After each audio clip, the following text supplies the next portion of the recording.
Some of the content of Patriots Unfiltered may not be suitable for all audiences. Listener discretion is advised. The world's original podcast. Welcome to Patriots Unfiltered. But the big scandal down there is... Scandalo. Yeah, can someone please mention the outrageous flirting that occurred during Mike's chat with Cynthia Freeland? There might be snow in Boston, but it's hot in India.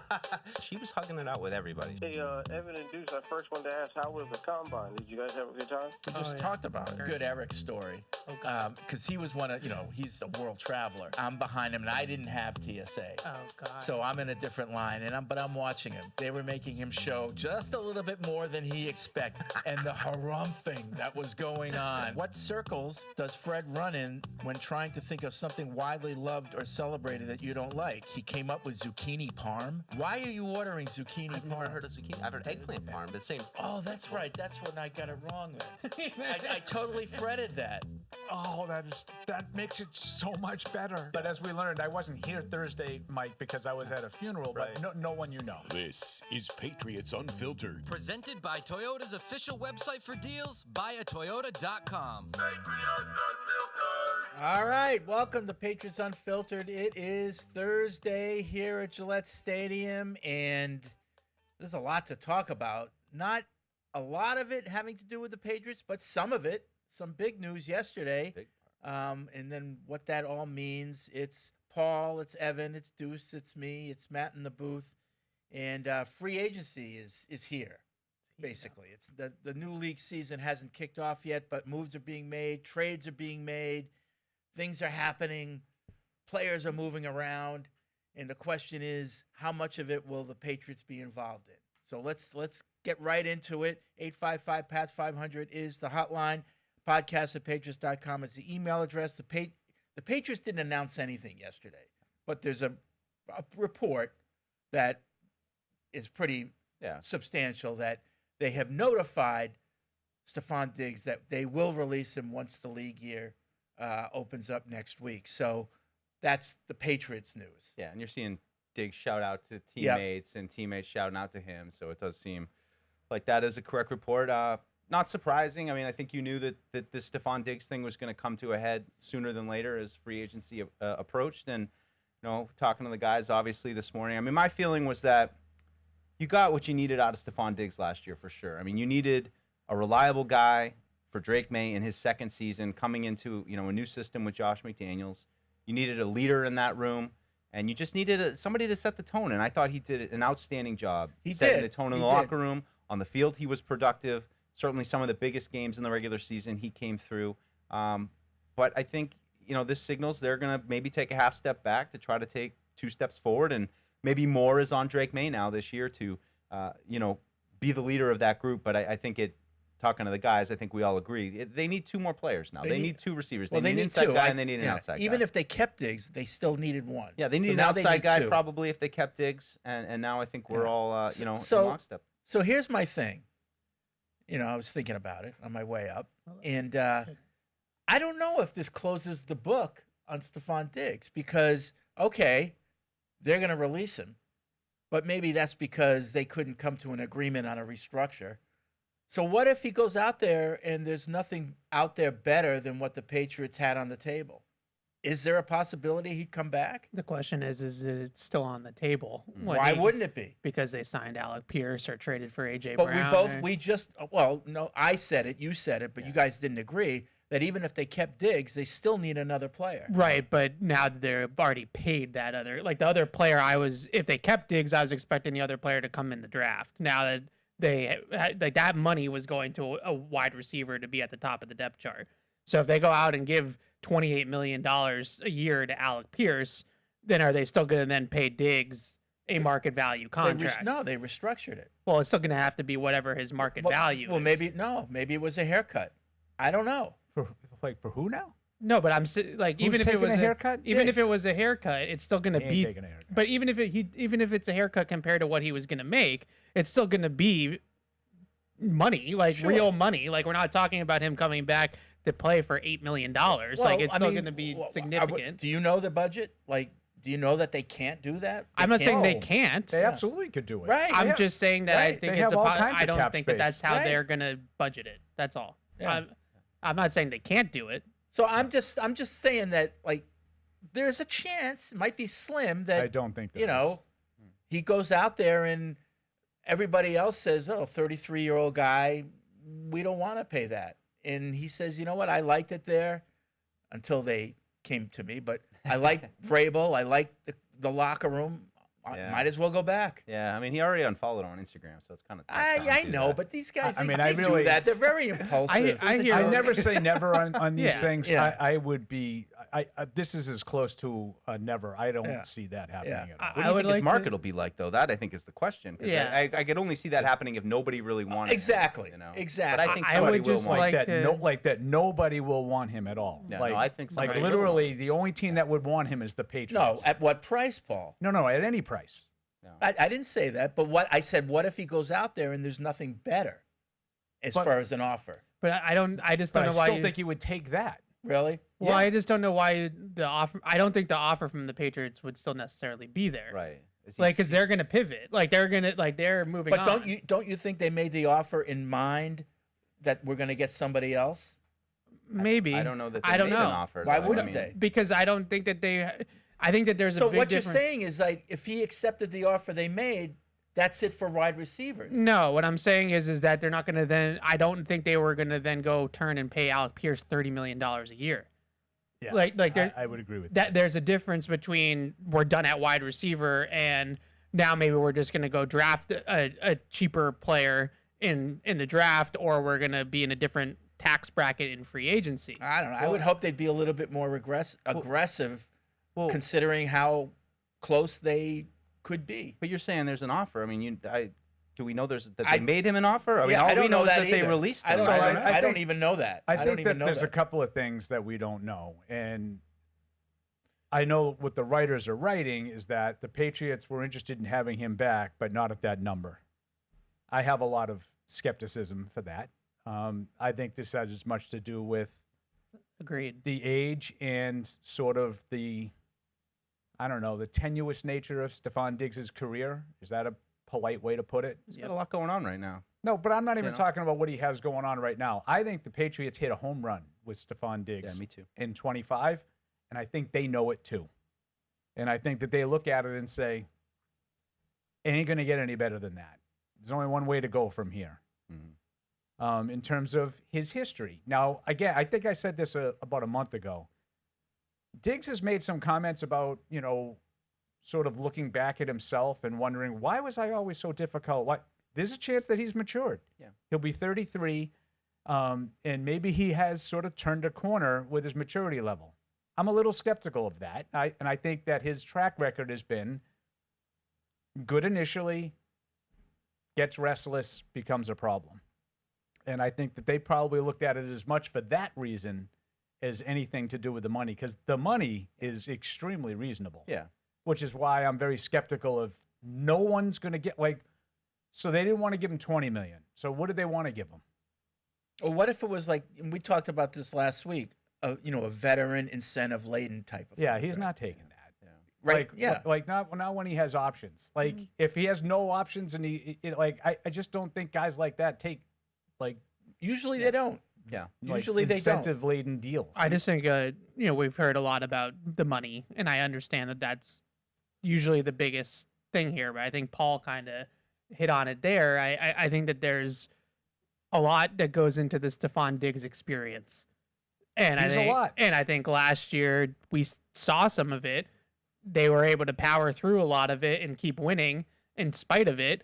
But at the end of the season last year, there was a lot going on with that guy. At the beginning of the season, there was a lot going Yeah, on with him too. yeah, you and I know? think and that probably times in the middle that we don't even know about. and he was always here for a good time, not a long time. He was always a bridge to when we're gonna hammer down and solidify who's Drake May's guy for the next 4 or 5 years. It was never going to be that long of a thing with Stefon Diggs. Well, No, Chisholm's there. But Yeah, I'm gonna that to me subject- is everything. Sorry, Paul. I just Go that ahead. to me is everything. It's through the Yeah. Drake lens of giving Drake him and showing Drake what this kind of player looks like. What does this player look like in practice? How do you develop that kind of rapport with that kind of player? I was blown away by Stefon Diggs' like route running ability. It's still, even coming off an ACL, when we were in training camp, when we were in Minnesota, stood out to me. But like I said earlier, I think now more goes on Drake, and he's going to have to make up some of the difference with some of these guys. If it is a new player like Alec Pierce or a rookie that you're going to now have to lean on. I mean, we were just throwing out there like Concepcion is that kind of player at the end of the first round that's going to play inside, but there's going to be a learning curve, and it's going to be up to Drake May to try to get him eventually up to the kind of level that Stefon Diggs I mean, played from at a football standpoint, that's the biggest risk that they're taking here is, I mean, Stefon Diggs had 55 first downs for this team last year. He was a chain-moving, big-time chain-moving piece. Guy that 3rd and 6 with the game on the line, like Drake May had somebody to go to and had a guy that he could rely on consistently in those positions. If they sign Alec Pierce, I think we're all on board with that. I think he's a really good player, but that's not his game. No. Alec Pierce is not. They need a volume guy. They need a volume guy. They need a chain mover, whatever you want to call it. Somebody made a good point on one of Paul's shows. I think it was Albert Breer this morning about Pierce. Yeah. And he said in the Colts weaponry, he's probably like the 4th or 5th guy. And could that have kept down his production? Whereas if he was now on a team that didn't have all the weapons that the Colts have, that maybe the production would naturally go up. And it wasn't a matter of ability. It was just, opportunity. I just don't think he's just not a chain mover. Like, he's a deep threat receiver that I think you're right that if he's targeted 120 times instead of 88 times like he was last year, the production will go up, but he's going to be targeted down the field. Right. And it depends what you consider production. Like, I think volume of catches, number of catches, because he had over 20 yards a catch. Yeah. So, but does everything else go down? Probably the average. So that's what you have to weigh. What do you want? Well, I'd rather have a 50 catch guy for 1,000 yards than an 85 catch guy for 1,000 yards, personally. But you need the 85 catch guy for all the reasons Evan just said. You need a guy who moves the chains too. Right. But I would hate to lose the explosiveness that Pierce has. Maybe if he is in an offense that doesn't have, if he becomes more of a focal point, maybe he's able to be a little bit more well-rounded and catch 75 balls, but still give you that big play threat. But maybe he doesn't. Yeah, I would worry about not having the big play threat. And Breer also said the history of number 2s going to a new team as a number 1 is bad. It rarely works out. I just don't like looking at it like that. Me neither. Because like it's you're like trying to build an offense and fit a puzzle together. And like Pierce's skill set matches up really, really well with Drake May's skill set in terms of the deep ball ability. That's why I'm intrigued by him. And so it's not like I don't know where he fits in the hierarchy of wide receiver 1s and 2s and 3s, but like he has a skill set that the Patriots basically recreated with Kayshon Boutte and Matt Collins last year. And now instead of putting together those two guys, you're going to put together a guy on his own that is really, really good and does that all on his own. What they're going to miss without Diggs is a guy that can move the chains. And if that comes in the draft, to Deuce's point, like there's a good developmental curve there where it's not going to hit immediately like it did with Diggs necessarily. And I look at the free agent market and I don't think that guy is out there in free agency. Like I don't even think A.J. Brown is really that guy either. Like A.J. Brown, I think is also still more a down the field type of guy. Should I throw it out there? Why don't you put on your Guardian cap before? Mike and I had a little talk. What do you think of Dobbs? Can I convince you in Romeo Dobbs? No. As a volume guy? No? You don't think Kayshon Boutte. Okay. Yeah. No better? No better in terms I don't think of volume? so. And I 60 catches? I just look at that as the area that if you say like where's the fallout football wise from Diggs, getting rid of Diggs, it's that. Like it's a guy that was ultra efficient on late downs, 3rd and 4th down, Baltimore 4th down in the game, and where's Drake May going with the ball? Stefon Diggs. Yeah. So is there anyone on the roster now? And I'm thinking Douglas, I'm thinking Chisholm, I'm thinking Kyle Williams that could be that. No. I mean, not that it'd have to be a significant jump, I would say. But I mean, to Evan's point, it's also the coverage that Diggs was pulling. It's the attention he's pulling. Now you have to replace that because that attention now will be spread out more. Just looking at the numbers from last year, he pointed out 51 first down for Diggs. Well, 42 for Hunter Henry is the second. And we know he's, getting up there too. So those are the two biggest reliable pieces for Drake May last year. They're going to have to find reliable pieces that he has chemistry with to keep the change. And the thing with Pierce too, Freddie, and I know if you give him, $30 million or whatever he ends up getting, people are going to say, well, he better be your number one. I agree with these guys. I think Pierce probably would not just transform into your number one. But like Evan explained about the match with Drake May and in the offense and the piece of the puzzle, I think it would be a home run in a lot of ways. Yeah. It doesn't necessarily mean he's going to be your number one receiver. You need still more.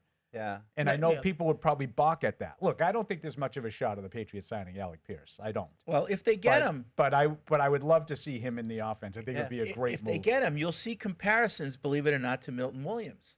In that Milton Williams didn't play every down, and the projection was, it's a great comp. can he do it? It's a great comp. I just don't think that they would be getting him to do the same. I think they Well, he won't projected. rush the passer. No, but what I'm saying is they projected Milton Williams. I think it's a great comp. I do. Thanks, Paul. Good job, Fred. No, I do, because there's a lot of similarities. I don't think that they would be looking for Pierce to do that much more differently than he's done. No. Whereas Milton Williams, they absolutely thought this guy's going to be an every down player for us. He's going to play the run as well as the pass. He's going to be more than he was in Philadelphia. Yeah. If you're like saying that Kayshon Boutte is like a B- B deep threat, Al Pierce is like an A- A deep threat. No. And I just want to sign him to be that. Like, I don't want to sign him to come in here and expect him to catch 100 passes and start moving the chains and be this complete receiver. I want him to be out there to just go catch go balls from Drake May for 17 weeks. Right. But that means that they have to go and get somebody that can do the other stuff. And like you said, if you draft the guy, there's a learning curve. There is. I mean, I love Casey Concepcion, and I think that putting him and Alec Pierce together would be like on paper, you could see a vision there of having two really dynamic players on Young the field guys, together. maybe with Drake for a while. Yeah, but there's going to be a curve. But I like sure. that. Like, it doesn't need to be a finished product in 26. Right.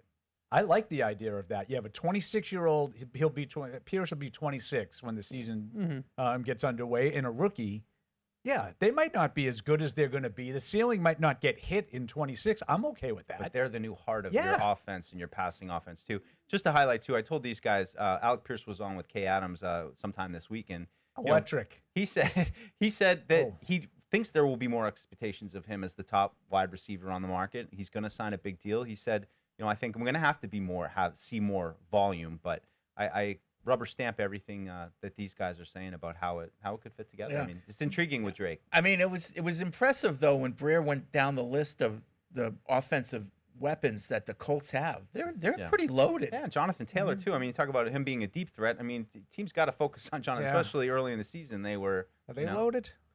Well, Or do they have a bunch of? They're kind of like Green Bay's receiving core. They have a lot of capable guys like Michael Pittman, Josh Downs. They're good players. Tyler Warren's really Tyler good. Warren is. I forgot about Tyler Warren. Yeah. To be honest with you, I think he is going to be special. Yeah, he's really good. So, but they've got some options there. So I can understand why they felt like if Pierce is demanding a lot of money, I can understand why they said, you know what, if you want to go, because we're not going to pay you. I actually think he's going to be back. I think that the Colts to me are fools for what they're doing right now. Oh yeah. I mean, I think he's their best receiver by far. Yeah. And their fan base is like up in arms over this. Okay. Yeah, I that's mean, why I think he's going to be back. Them transition tagging Daniel Jones. I didn't know that. I didn't know that there was still hope for him Evidently, coming. Pierce wanted to make sure before he signed with Indy that Jones was back. So they had this sort of dilemma, which is weird to me. But forget that. Especially with I need the my guy. Achilles injury. But I think that they could have done it. Like I would have transitioned Pierce and bought time to get the contract done, and then said, "This is we're going to retain." Because now that takes away the pressure of Pierce leaving.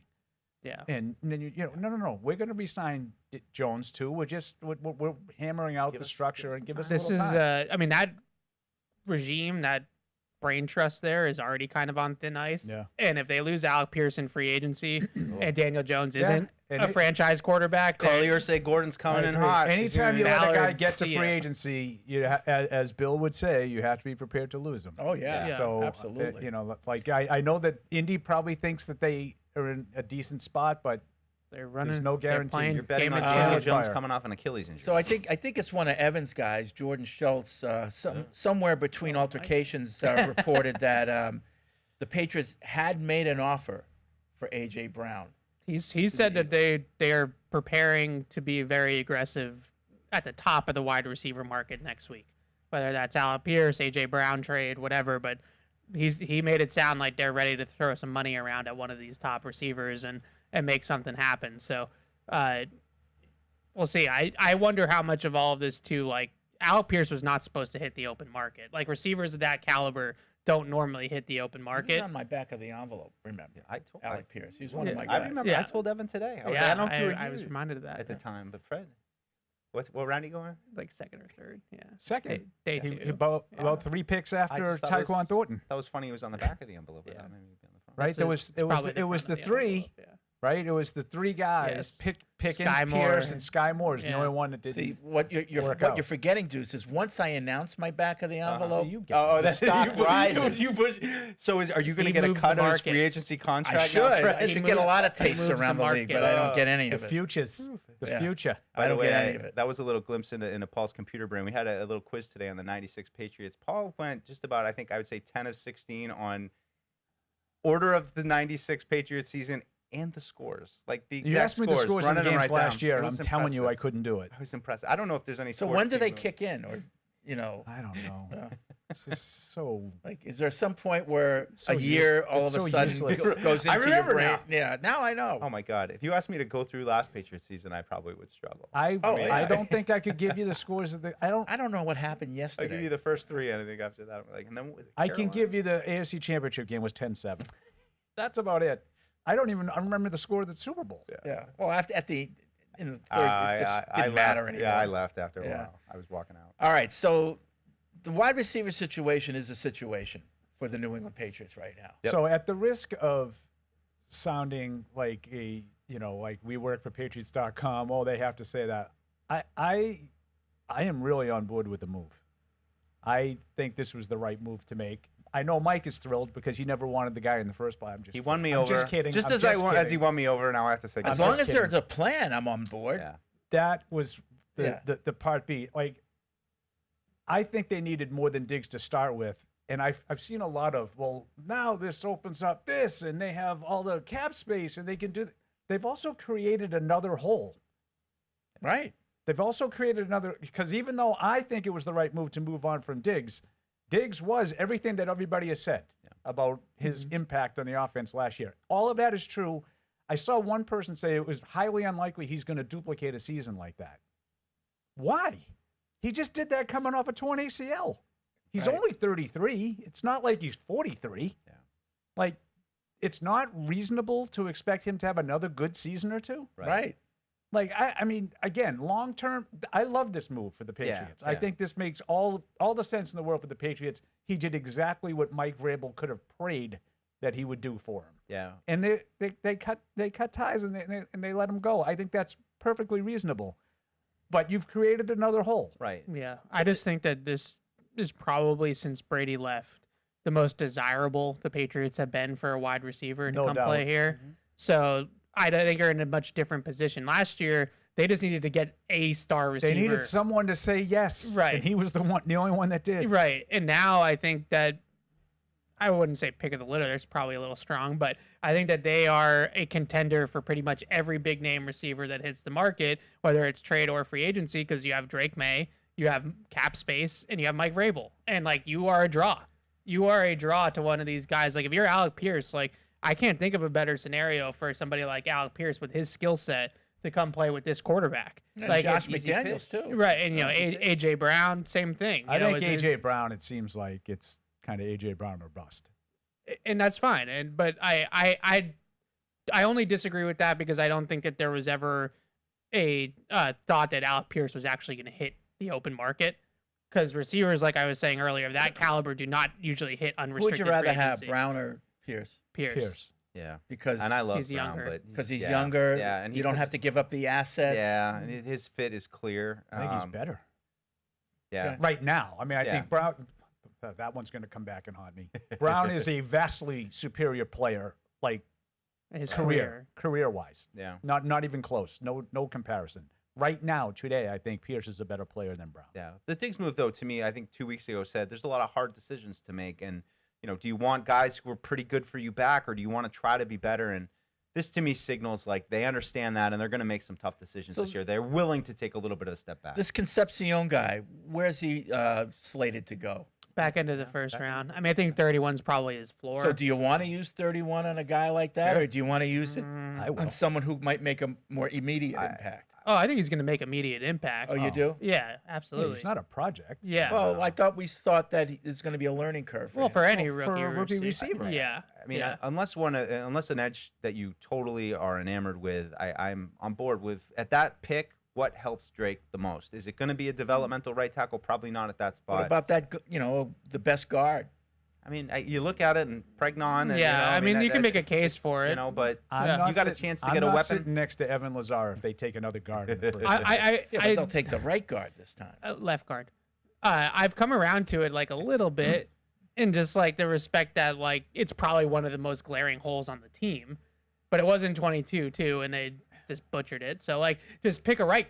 Like pick the good guard, not I didn't need to not see the UT Chattanooga one. No offense. Like I feel bad for Cole Strange because my ire with the pick had nothing to do with who they picked. It was the position, and everybody else was like Cole Strange, Chattanooga. Like to me, it was just like guard. Yeah. First round. I mean, let's be honest. It was a combination of the two things. No, and then Like, being a perfect was storm of crap. But, yeah, yeah. But I think in order to set yourself up to take a guard, you have to do a lot in free agency. Like they would have to check a lot of boxes in free agency to put themselves in a position to have the flexibility to take a guard.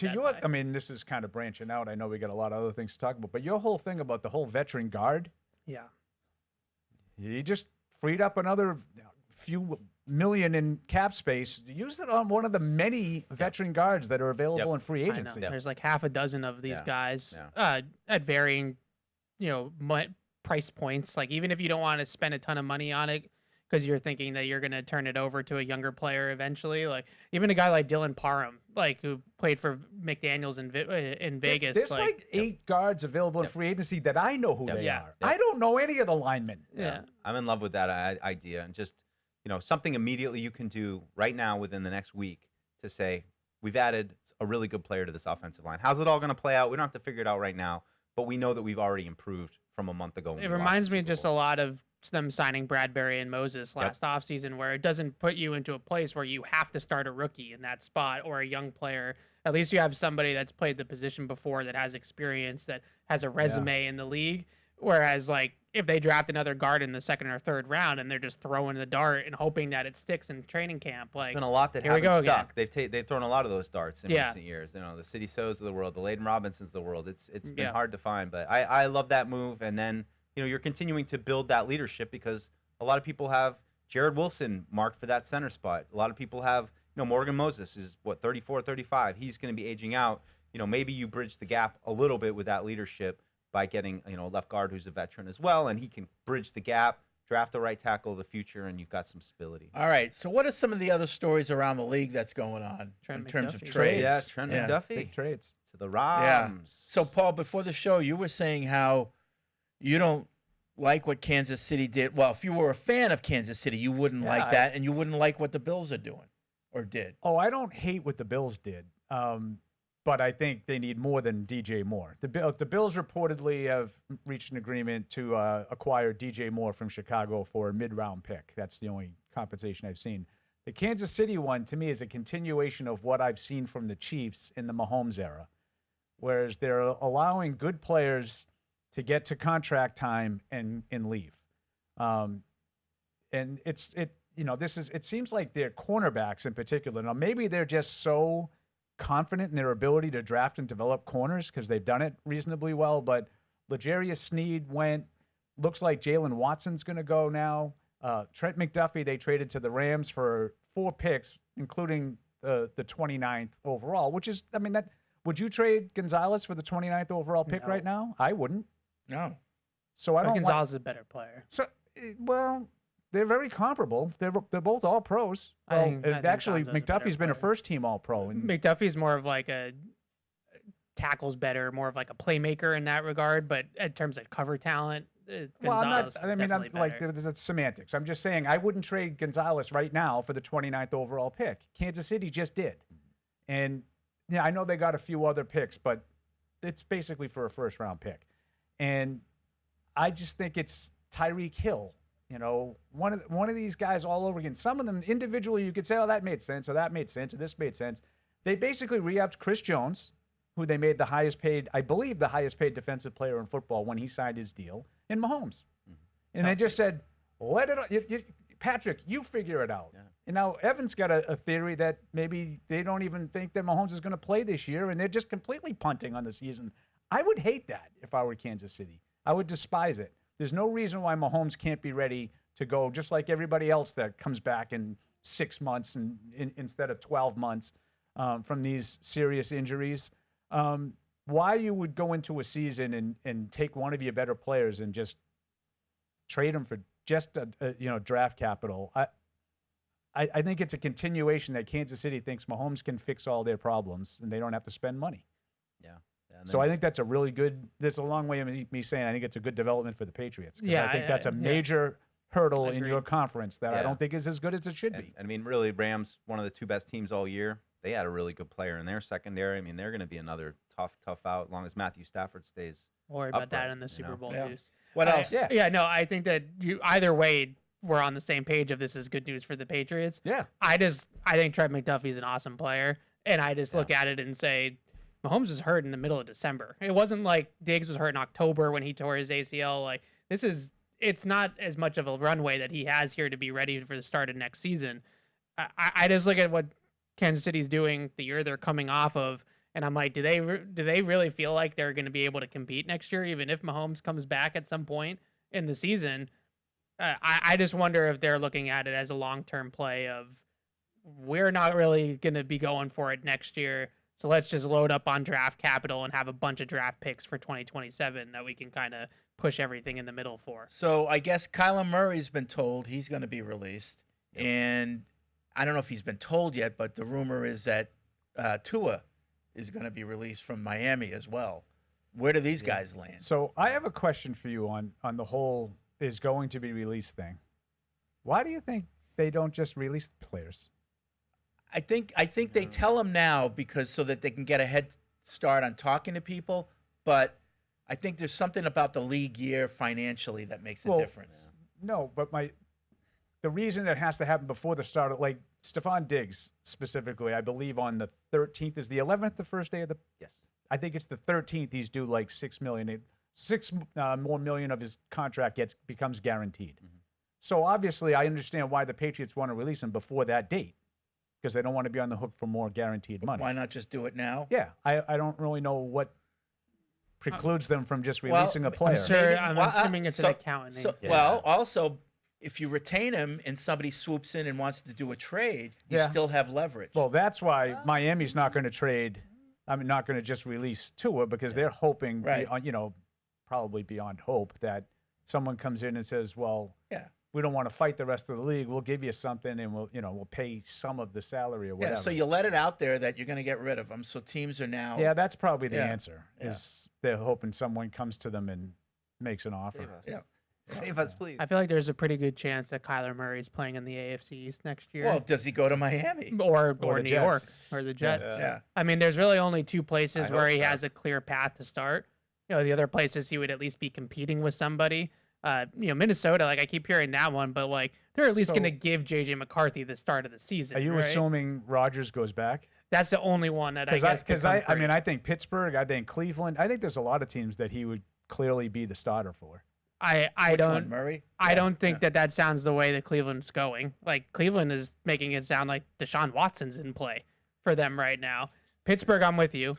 If Aaron Rodgers If doesn't Aaron go Rodgers back, then comes that's back, then that would change it. Right. But, I mean, I'm Yep. No, assuming that's a that good he's one. going to do his He's doing song his and dance now. again. Yeah, he says he doesn't know yet. But I keep hearing Minnesota, which I have to think JJ McCarthy is going to at least get 9. the start of the season to try to see if he can put it together. Like it's pretty what early. about to- Atlanta? Atlanta's the other one, but like he's at least competing with Penix. Like it's not. I don't think they're just going to hand him the job in Atlanta. or even like back to Indy. Yeah. if Maybe Daniel this- Jones's Achilles isn't ready, at the a start of great the- a great start of the year. system fit, but Yeah. I don't like. They seem so in love with Daniel Jones that like No, but is he going to be? If we are not assuming that Mahomes is going to be ready, we're going to assume on a much more serious Oh, injury yeah. No, that that's Daniel fair. Jones is going to be ready. And again, he's probably either way. He's only signing a 1-year deal, more than likely. well, I mean, it's the offset language, right? So right. So yeah. He's going to sign a 1-year deal for the at minimum. Mhm.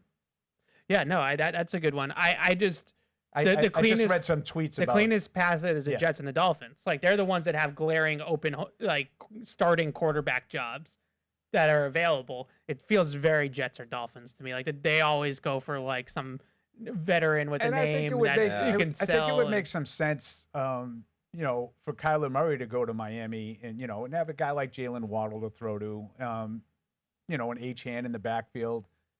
There's at least a semblance of something there. And to Evan's point, he's going to be the quarterback. He's not going to lose out to Quinn Ewers. right. Oh God, thank God we That have a makes some quarterback. sense. These conversations. Just Oh, yeah. talk yourself into Kyler Murray. Tua might benefit from like a Minnesota thing. Yeah.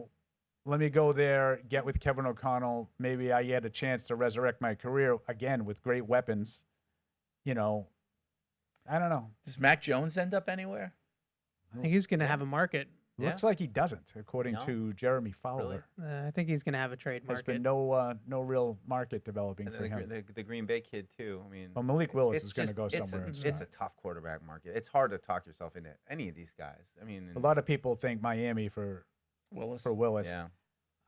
I don't know. I'm not sold on Malik Willis. Oh, no, Chris writes in, no. can we please stop with Alec Pierce? He's not a game changer. His most productive year came in a year where the Colts had a top 2 run game in the league, and even at that, he just barely passed 1,000 yards. He's Tyquan Thornton on a team with a run game.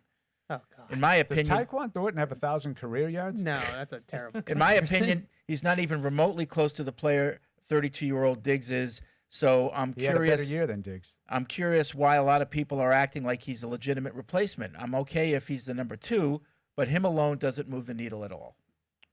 It moves the needle for me. Come on. It's just Like, it's that's a different little player, bit though. Like You're expecting replacing different Alec expect- Pierce with like Kayshon Boutte and Matt Collins with Alec Pierce doesn't move the needle. Like he's a much better player than those two guys are. Yeah, And no disrespect, but like if we're going to get into semantics and stuff and replacing Diggs. He's a completely different player than Diggs. He's not going to. If you're looking for him to get that kind of volume, then you're going to be disappointed. Yes. Yeah. But to say that he's not a difference maker when he led the league in yards per catch and is like 1,000-yard receiver. It's not like he averaged 25 yards per catch and had 400 yards, which like Chris Hogan used to do.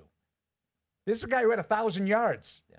And led the league in yards per catch. There was only 20 some. He had the same year that Diggs did. Yeah. On And then half the yep. catches. Yeah. yeah. He's led the lead in yards per reception the last 2 years. 2 Yeah. years. Yeah. You know, He's 13 the touchdowns. definition of a difference maker. I 22.2 just think from it's him. different, and we get into this semantics argument. I get, but we're so attached to that wide receiver one thing, I'm Yeah. not. and it's just like, can we just he's an outside receiver that takes the top off. So like now on his side of the field, that safety has to respect the fact that he can run by both guys really on that side of the field. Like it changes the equation of how you're defended. It more so than it maybe is like, is he in the Jamar Chase, Justin Jefferson tier? No, but I think that he changes how you are being game planned against because of his speed. Yeah, it's simple math to me. You have the most accurate downfield throwing quarterback in the league and the most Prolific downfield receiver. receiver is now available.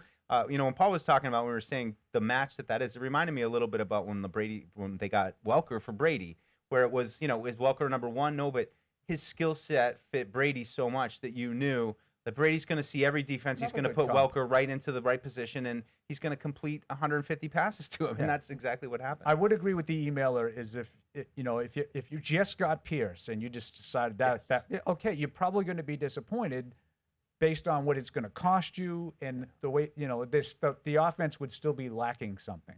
Yeah. And I would agree with all that. That reservation by the emailer, I'm on board with you. I mean, the ideal scenario would have been pairing Pierce with Diggs. And obviously Diggs, the situation just was what it was, and they're moving on. But to pair him with somebody like Diggs, that's going to be that inside guy that's going to move the chains and win underneath. It's obviously not at that level, but it's Welker and Moss, right? It's having a guy underneath and over the middle and a guy over the top. And with Drake May's ability to throw the ball deep, teams are going to have to respect the fact that he has Alec Pierce on the outside now. What do you guys think is harder to find, though? Like, what would you rather do? Would you rather feel like you have a chain mover that Drake has trust in and you have to kind of find the deep threat? Or would you feel better about, we've got a guy who can take the top off, hopefully that opens things up and means opportunities for us to find someone underneath to be the chain mover? Like, what is the harder of those two roles to find, and which would you rather I would say be the looking chain for? mover, because he made Matt Collins and Kayshon Boutte viable deep threats just because of how good he is. So, like, even though that might not be the ceiling of what that role could be in the offense, they still got 1,000 yards combined from those two guys because he's so good. Yeah. So, like, I think the chain mover thing, too, like, in Josh McDaniels' offense, that's a really important role. And Josh McDaniels talks a lot about getting, like, the first down of a drive and, you know, keeping the offense on schedule and moving, you know, the offense down the field. These are all things that a Diggs does. And I think even though Drake May's skill set might lend itself more to the deep ball guy, the offense lends itself more to the Diggs kind of player. And this for sure. might just be sort of anecdotal and not necessarily borne out, but I would also add to that, I think May's ability makes it easier for the guy down the field, whereas May, I think, needs more help from the receiver. Yeah. On the other I thing, like that. I think Yep. he benefited more from Diggs's sort of savvy and route running and all that, because I don't think that's as natural to May. Those quick throws, accurate third, fourth down, chain moving kind of things. That's not the best part of May's game. The best part of May's game, I'm going to make you look good when we throw it up top. Derek in South Carolina raises, he asks, you know, with losing Diggs, is wide receiver now the number one offseason priority? I would say that the number one priority should be giving May whatever he needs to succeed. And, of course, that includes wide receivers. But I also think the line and tight end, like, the priority this offseason would be to get this offense humming for Drake May. That should be the priority. But what do you think is you've the got this most important quarterback. thing to do that? Yeah. Well, then whoever, like, if the opportunity is for the best tight end, get that. You know, like, there's no, I don't think there's any order right now. It's just you need these people. Yeah. You're not going to get them all. No. So, like, as the opportunity makes itself available, you got to move. Yeah, look at I mean, that's what I said about the 31st pick, barring, you know, like maybe a Cassius Howell being there. I looked at it through the prism of Drake. Who's available? Who's going to help Drake the most immediately and in the long term? And, you know, setting up those long-term weapons. I mean, I think you look at, I went down in Tuesday's show, all the guys that are going to be free agents next year on the, you know, Boutte's up, Douglas is up, Hollins is up. They have to find who are going to be Drake May's long-term guys for, you know, the end of his first contract and into that second, you know, lucrative contract that I'm sure he's going to sign next offseason. You know, so it's a priority for sure, but you got to get it right. And I think you can keep taking swings every year trying to find those guys. For me, guys. receiver is the priority. And I understand Fred's point, like whatever presents itself, you should take. I'm not saying take the 70th best receiver because that's the biggest need. Yeah. Over a tight end who might be the best tight end available or the best offensive tackle available, whatever. I'm not. Whatever is available is available. They should have a lot of irons in the But fire. receiver to me is a bigger need than the other things.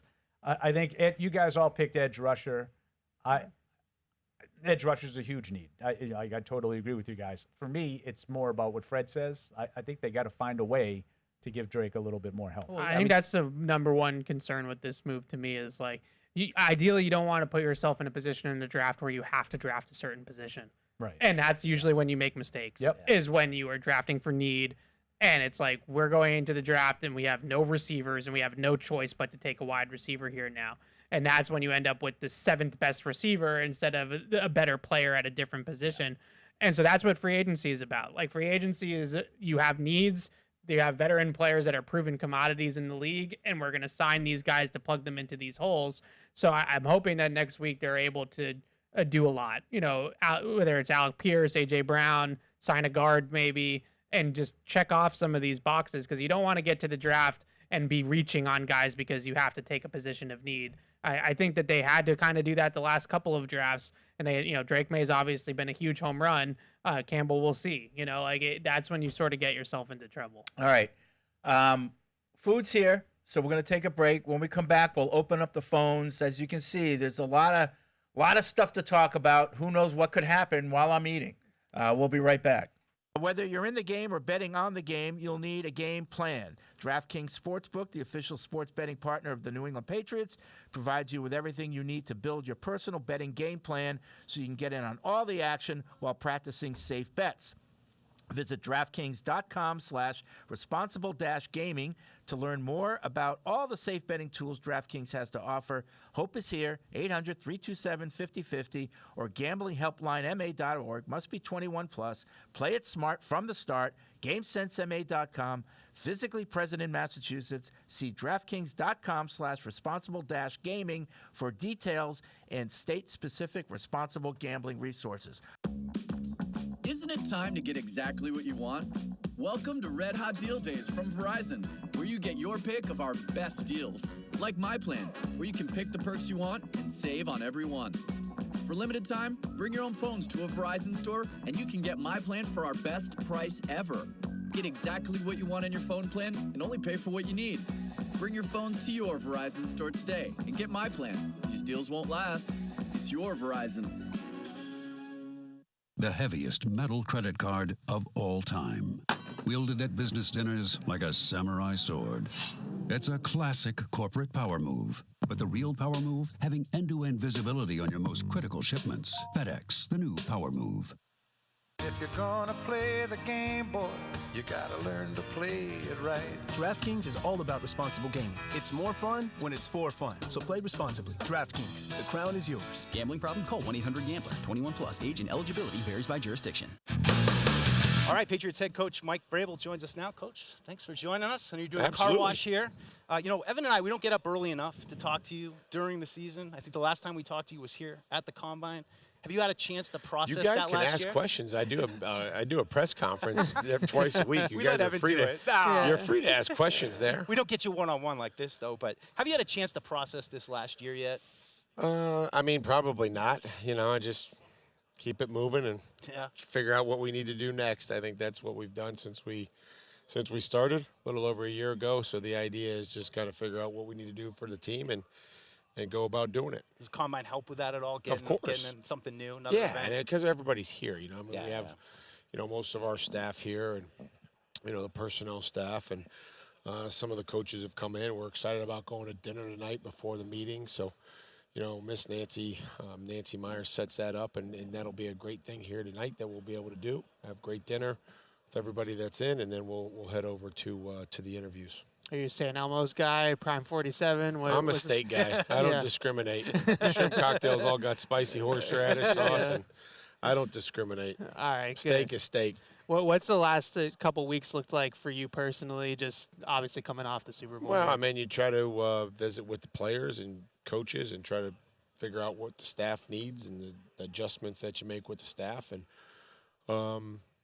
try to take a little bit of time. Went skiing with Carter. Went skiing for 3 days with him, and that was enough. I got wore out. No injuries? No injuries. But just try to make some time for family, but also make time for work and this football team.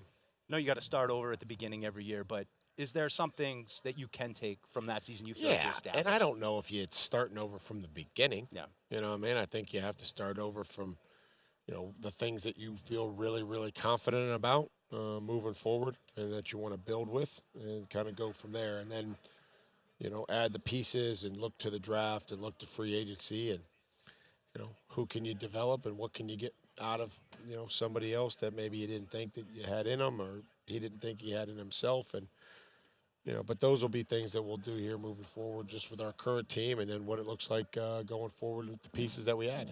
I wanted to just ask you a little bit about the staff. Obviously, Zach, being promoted here, defensive coordinator. Just what did you see as an assistant that you thought he could call plays, he'd be a good DC? I just thought, a very intelligent football coach. Had an offensive background that when he came to Tennessee provided us with a lot of information. when we were in those defensive meeting rooms on, hey, this is what they're trying to do. This is what bothers or maybe forces them to do something differently.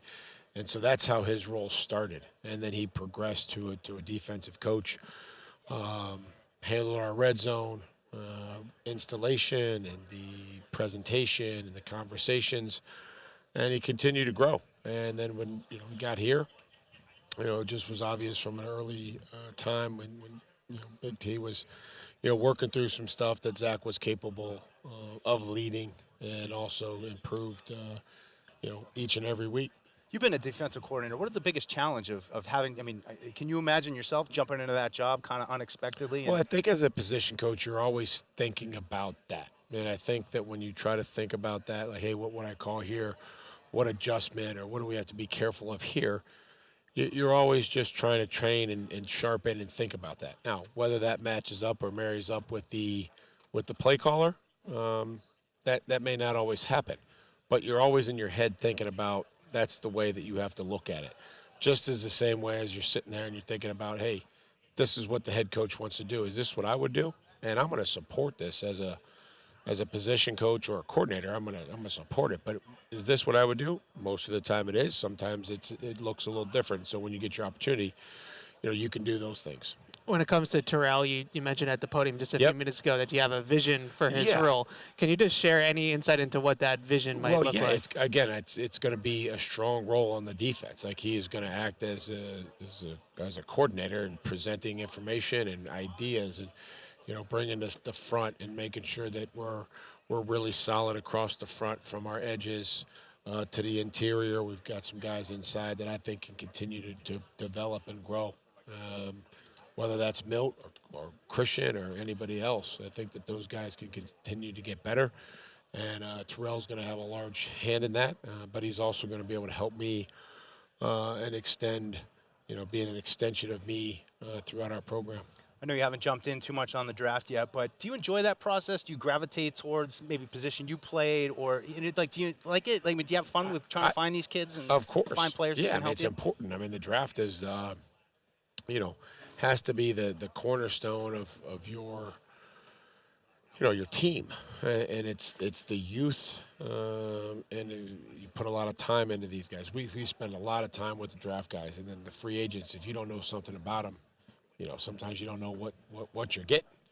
But we have a lot of knowledge of these guys, and you're excited when you're able to get them, and whether you trade up for them, they're there when you pick, or you trade back and a guy's there. So.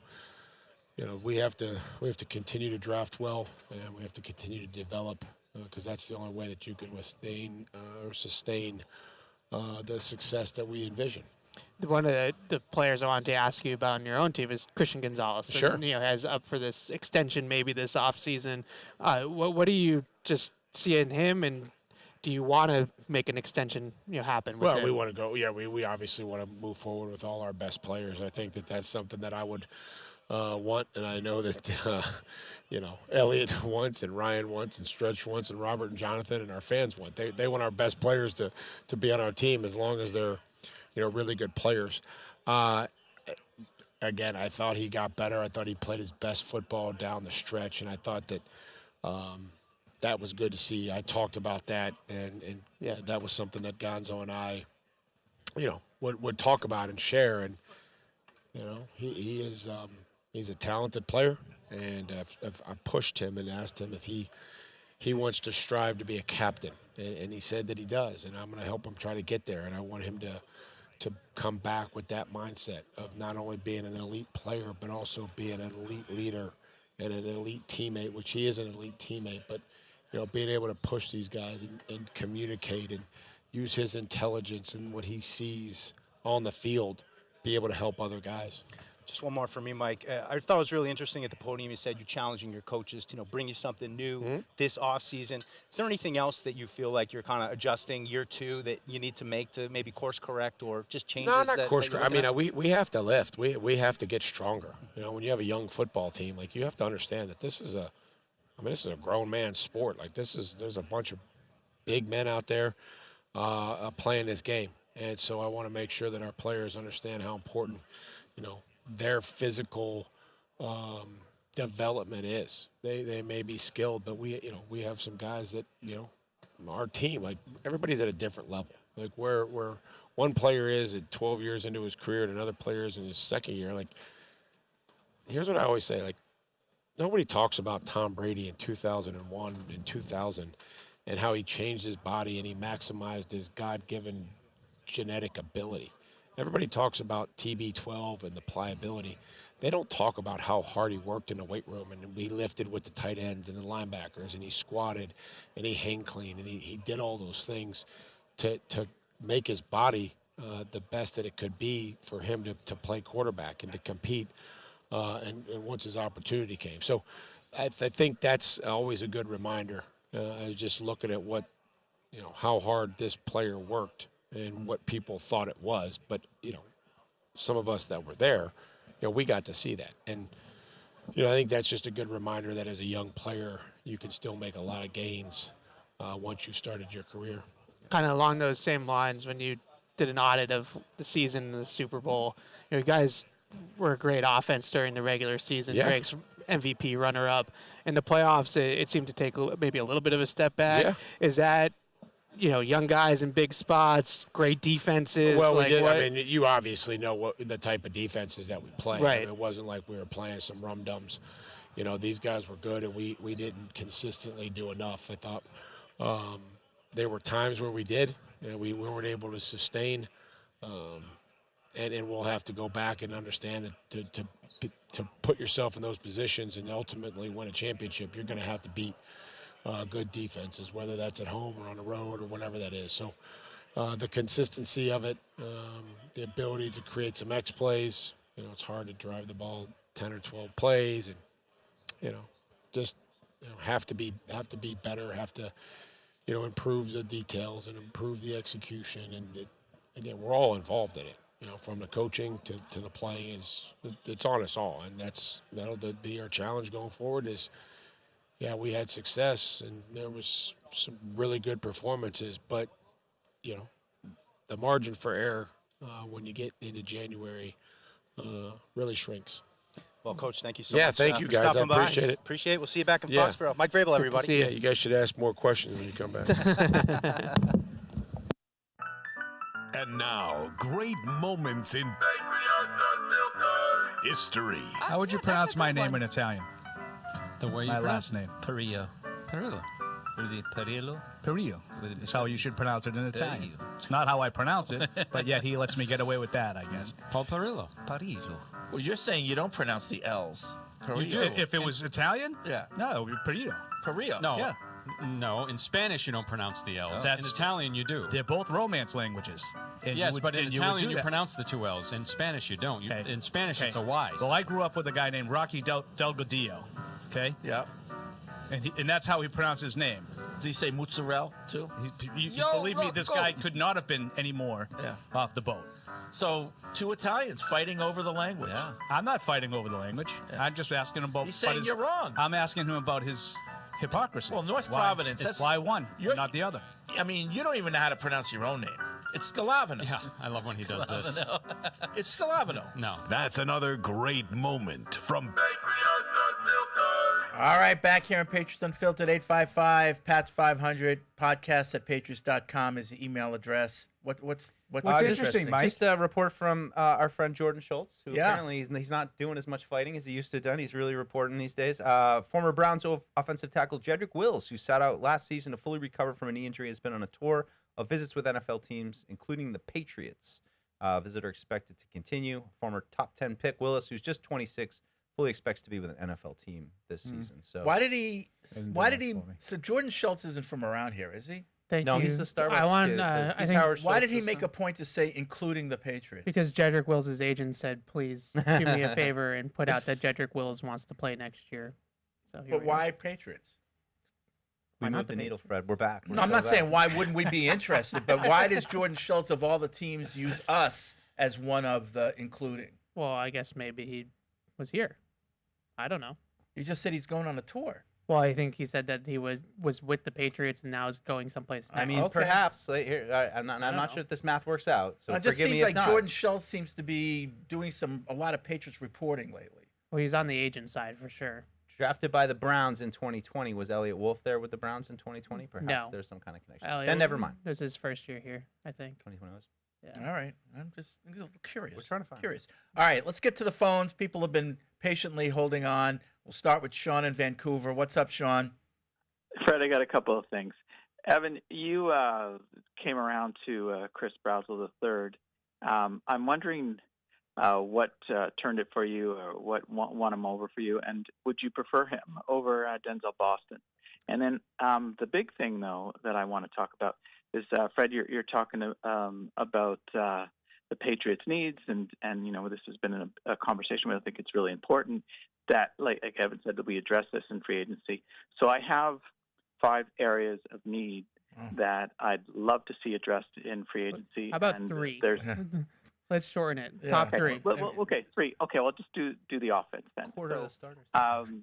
For the X wide receiver, like you're saying, Alec Pierce makes the most sense. Tight end who can block, like Cade Otton, and left guard David Edwards. Okay. Sounds good. Thanks, Sean. Appreciate it. I like all the individuals that he picked. I just think it's very little chance of big money at all 3. Yep. Christian's in L.A. Uh-oh. What's up? What are you upset about? Here comes the fake outrage. No, there's nothing dramatic. I'm a little upset that we keep doing this thing that we just can't seem to get right in New England. We cannot get a number 1 receiver gambit right. Like, we get the wrong guy, someone that doesn't fit the system. Listen, Stefon Diggs played an amazing season this year. Coming off an ACL, he's only going to get better next year. And he's the kind of guy that has like a chip on his shoulder and wants to prove himself. He's also the kind of guy that we would restructure his contract, and he literally wants to be here. So here's what I'm proposing. Maybe it's crazy. Maybe we keep Stefon Diggs, and then we get Alec Pierce. Also, we get rid of, I don't like these guys, Mac Hollins, Kayshon Boutte, and maybe even Pop Douglas. And we have 2 guys behind those. We have Kyle Williams and Efton Chisholm behind Diggs and Pierce to sort of develop. And we can use that first-round pick or free agency to get a tight end or to address the offensive line. I don't see why we keep doing this thing where we're kind of outthinking ourselves, right? Okay. I get what he's saying about the wide receivers. I mean, they keep on trying to swing at wide receiver, and I just think that one of the things, and Paul, you brought it up first, like the whole Diggs thing is there's a lot to unpack there. There's a lot of layers that are just beyond. They didn't want to pay him the contract that he was owed in 2026, and I think a lot of that is maybe more of a factor than what's being made out to be. I think because the money, people really want to hammer them on the money piece of it, and I think there's a lot going on with Stefon Diggs that. Yeah, I mean, especially towards the end of the season. I don't have any inside information on this. This is just my view from 10,000 feet. I think it has as much to do with Diggs's whole package than it has to do with the contract. Because I don't think the contract was, quite frankly, I think he was average annual value. I think he was 23rd among wide receivers. The $20.6 million was going to slate, and that's going to go down. Because, like Alec Pierce, for one, that doesn't count. I don't think George Pickens with his franchise tag when he signs that so he's going to go further down. I don't think his contract was out of the realm of, reasonable numbers at $20 million. Right. I think this has more to do with them sort of wondering. You're too early instead of too late. What happens if he becomes a real problem? And then, we're kind of stuck with him because we paid him the $20 million. Yeah. So you threaded the needle last year. I mean, you They got great threaded the needle. performance on and off the field with him. You dodged, I mean, let's face it, a few bullets with him off the field that dated back to the very start of it all. And I never thought that Stefon Diggs was going to be that one. It always felt like he was going to be a placeholder, somebody to get Drake up to speed. But, I think we've been searching for the quarterback so much that now you finally have a guy in place that you believe in. And now I feel like it's feasible to really attempt to find these guys that Christian's talking about. Not to say that it wasn't before, but when you have Mac Jones and, you don't know, and you're still trying to build the protection, and now they're getting to the point where they have like, some offensive line. They got Drake. It's like if I bought a Maserati and didn't have a garage. If my plan isn't to build that garage, then don't buy the Maserati. But I wouldn't discount, there's been a lot made of the last couple of years. It's, Calvin Ridley, it's Brandon Ayuk. It's these guys that they've been chasing, and they can't get them. Yeah. Even DeAndre Hopkins that year. Yep. I don't think that's a thing anymore. I think that they'll be able to pursue guys and Chris Godwin last year. I think now they won't have to just take the only one, Diggs, that'll say yes. Yeah. I think they're going to be very attractive with this young quarterback and a team that's coming off a Super Bowl appearance. And don't forget the new training facility that's being opened up. Yeah. I don't know if that's going to I think it's shiny. It's funny how Diggs is going to end up being a big reason why the plane got off the ground, but he's just not going to be the one that lands it. You know what I mean?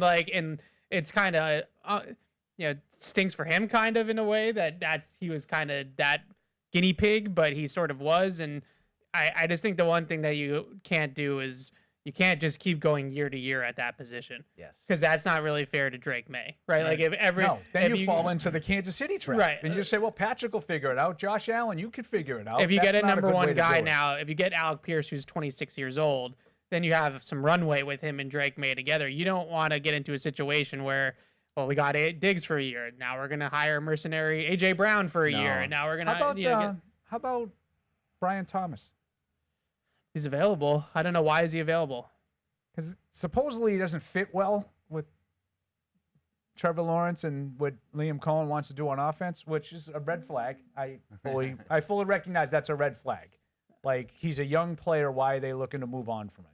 But that's a guy that has obviously the ability, and young in the prime of his career, you get him still on his rookie contract. Yeah. I mean, I love what Evan's saying. Just finding those guys that Drake can build a long-term relationship with. You can't keep chasing the Diggses and the A.J. Browns, and every year you're on, a one-year kind of deal trying to plug that hole. You've got to find a way to get some young players. I mean, that to me, Alec Pierce being young is one of the big appeals to him, too. And by the way, DJ Moore went for a second.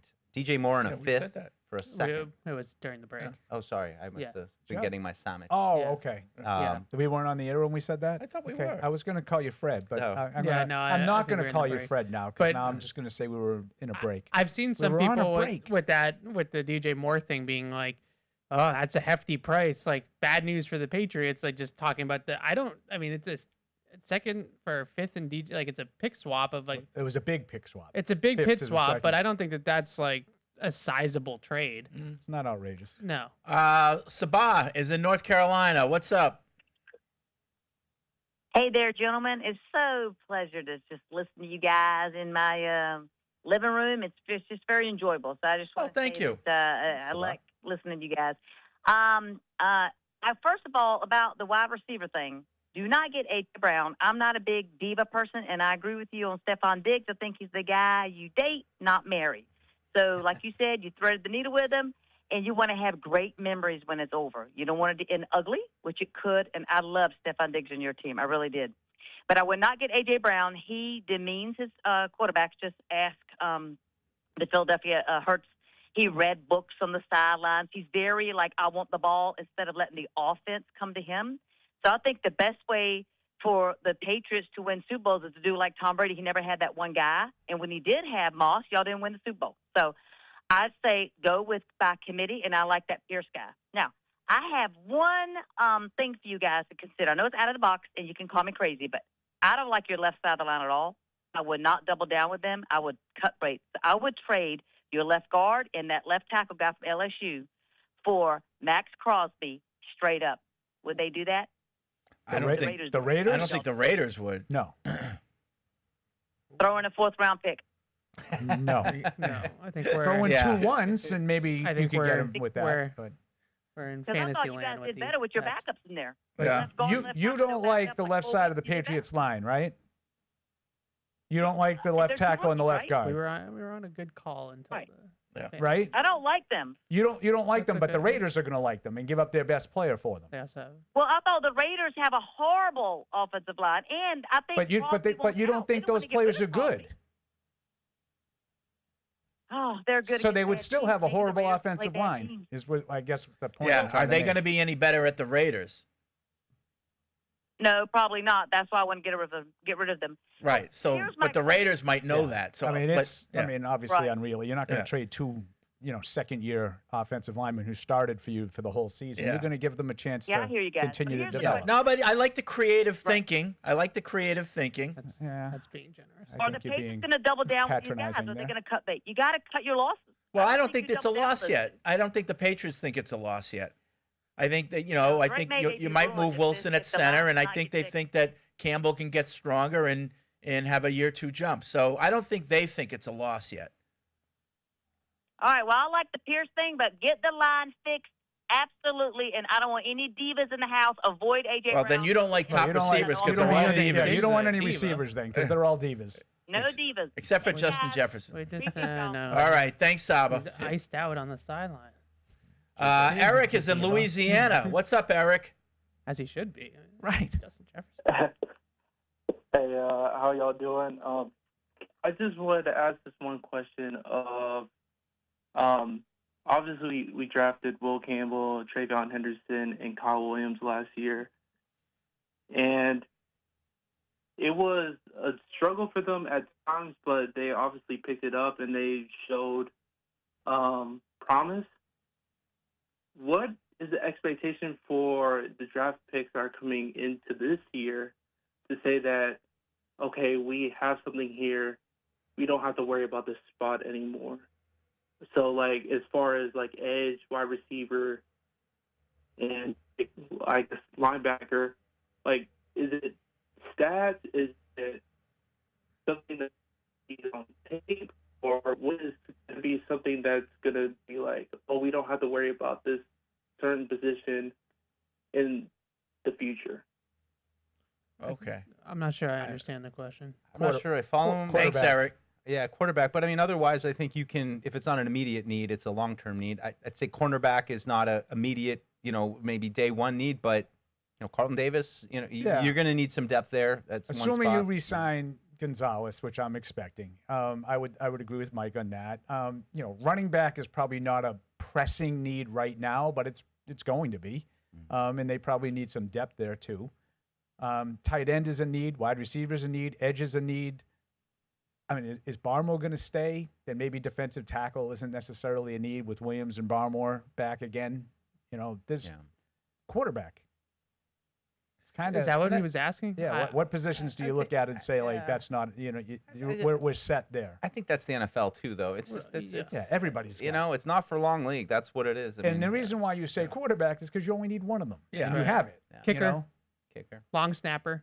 Hey, there we Yeah, go. and like Paul said, punter. assuming you're signing Assuming Gonzalez Gonzo, gets then, signed, I feel good enough. I'd always like another good cornerback, but that's not a priority. Yeah. Yeah. Well, we were talking a little bit about that with Bradley at the linebacker position. I think that's a good position Shout to out talk about Bradley. because Gibbons is an RFA, so and he wasn't drafted, so you could easily give him. I mean, I think he'd make less than he made last year, so they're probably not going to do that. They probably look more to give him a 2 or 3 year deal, but. That's one spot where I don't think that I love Spillane, but I don't know about the guys next to him.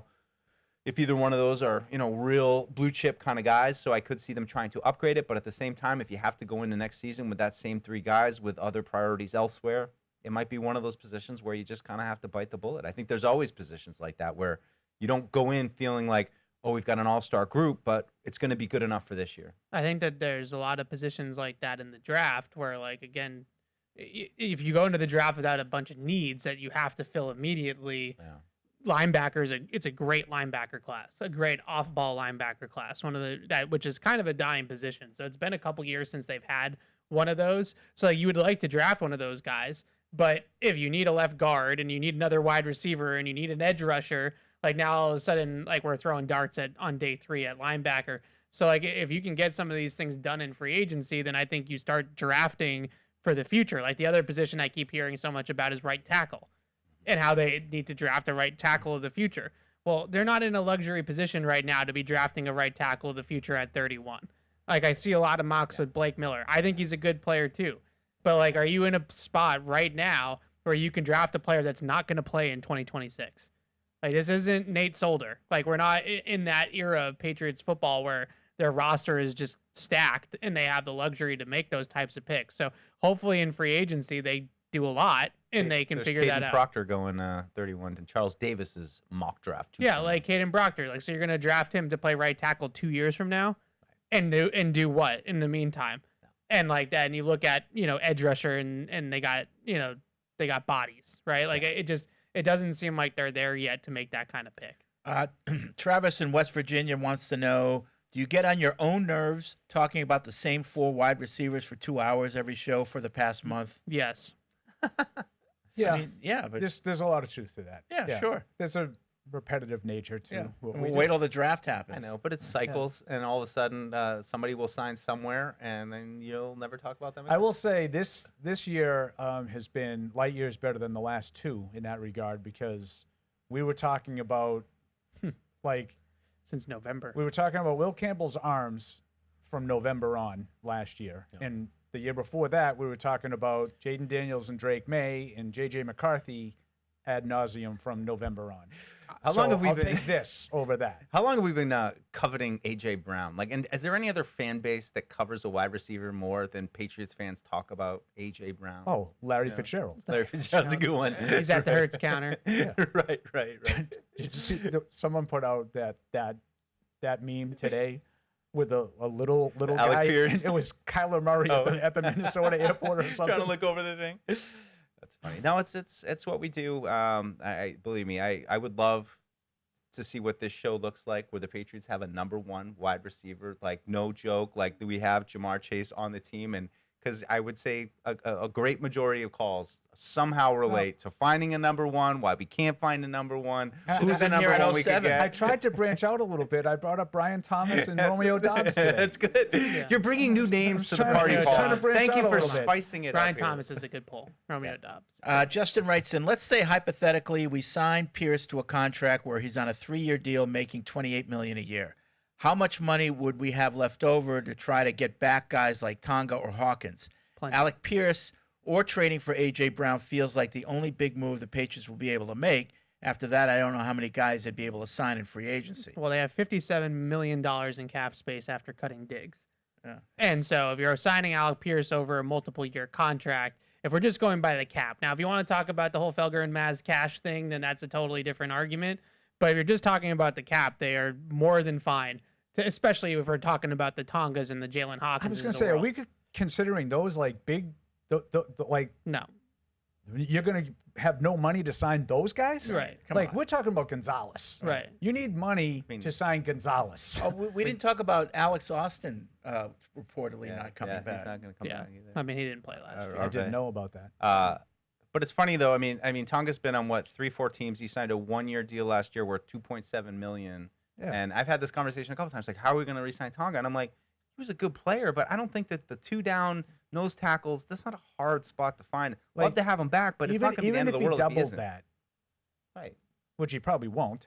But even if he doubled that, like, what are you talking about being precluded to make a move like that? Right. Yeah, I mean, I agree that if they signed Alec Pierce, that's their big fish of the offseason. They're not going to then go also sign Trey Hendrickson or something like that, most likely. Those are big ticket For a guy items. like that, like Paul said, you go in the cushions of your couch and you find the money.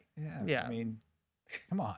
But it is a very, very good nose tackle draft. It's just the nose tackles are back. Yeah. There's like 5 of them in the top 50, and it's like 1985. I'm like, where did all these guys are just gap eating, space eating, block Lee Hunter, eating. Caleb Banks. Yeah, all Kristen those Miller. guys. The kid from Ohio State, McDonald, Caleb McDonald. they're all like 330-pound nose tackles, not Milton Williams. Dominique Orange is another one. Yeah, Like 328 pounds. Big Citrus. They're everywhere. That's his nickname. Big Citrus. His nickname is Big Citrus. ISU, Iowa State. Iowa State. Big. Okay, it's not the guy I was thinking Big Citrus. Aaron in Connecticut writes in, huge fan, first email. When fans are critical of potential contracts for free agents, Paul and Evan/Alex on Catch 22 have asked, who cares how much they pay if the player is successful? I agree. No one cares if the player hits. I think the concern is the opportunity cost. If we overpay for multiple free agents, does it reduce the number of shots we can take in our subsequent chances to find a perfect fit. Just a thought. No. If it doesn't work, it hurts your team. But the next year comes around and you figure out how to deal with the guy, Yeah, it's always going to be another. Jonnu Smith. That was the exact name I was thinking of. You overpaid, didn't work, you move on. Like, it didn't hurt. That didn't prevent them from doing anything. They just, I think this is a continuation of that, and I kind of said my piece on it Tuesday and got some criticism for it. I just don't understand why. Who criticized you? Just on the Twitter, on the Sternly? Twitter On the Twitter. Worded? I just don't understand like people that because all this Alec Pierce stuff is going crazy on Patriots Twitter. So like people are like, I'm not paying him a penny more than $28 million a year. Like, what do you care? And I'm like, so if it's the difference, that's perfectly fine. But if the difference between getting the player is paying him 30 instead of 28. You're done at 28. I'm out. Like that $2 million I would just say is that really. I'm you canceling don't my like the season player. tickets. That's it. Yeah. Not 30 million? Like- not every player should be perceived to be the same. Like, I might look at this guy differently than Mike looks at him, and that's fine. Like, I would just say that I understand if you don't want to pay Alec Pierce $28 million, then you don't want Alec Pierce, and that's okay. You don't have to want every guy that other people want. I think you'd be a good fit. Do I think that would be an overpay for Alec Pierce? Probably, yeah. In free agency, you overpay. And I always fall back on my tried and true. You know who else was an overpay last year at this time? Milton Williams. They overpaid for a guy who had not done that in his career. And I don't think any Patriot fan would sit back and say, I wish we didn't do that. Yeah. The only time if the guy is a good player, good players cost money. Yeah. The only time I ever think about this money stuff is when it gets to who is getting paid way more than they have performed and who is a cut candidate. Like, what contracts can they get rid of that's not going to be a ton of dead cap And if space? you couldn't do that, Mike, That's it. I'd be more on board. If this was the NHL, I'd be much more cash conscious because you can't just get out from under bad contracts. You sign Matt Bolesky to this free agent deal and it handcuffs you for years because you can't just cut him. Like, you can cut him, but he's still counting the same on the cap. I don't know if this was accurate, but they were saying on one of Bolesky. Paul's shows yesterday that the total that we were told Davis Diggs' Backus. contract was Remember like in the 60 millions. Yeah. And he only got like 20 million of it. Yeah. So I don't know. Like the only thing that you can come back at is like budget, Budget. right? Budgets- So like budgets matter. when we were talking about earlier, like if they sign Alec Pierce and brought Diggs back for less money, well, like what's their budget for the wide receiver room that year? Because like I don't think that they can afford both those guys.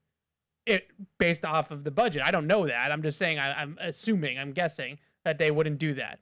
But like that's cash. Like that's real cash spending. Yeah. In terms of like how much do we have as a budget for the team in 2026?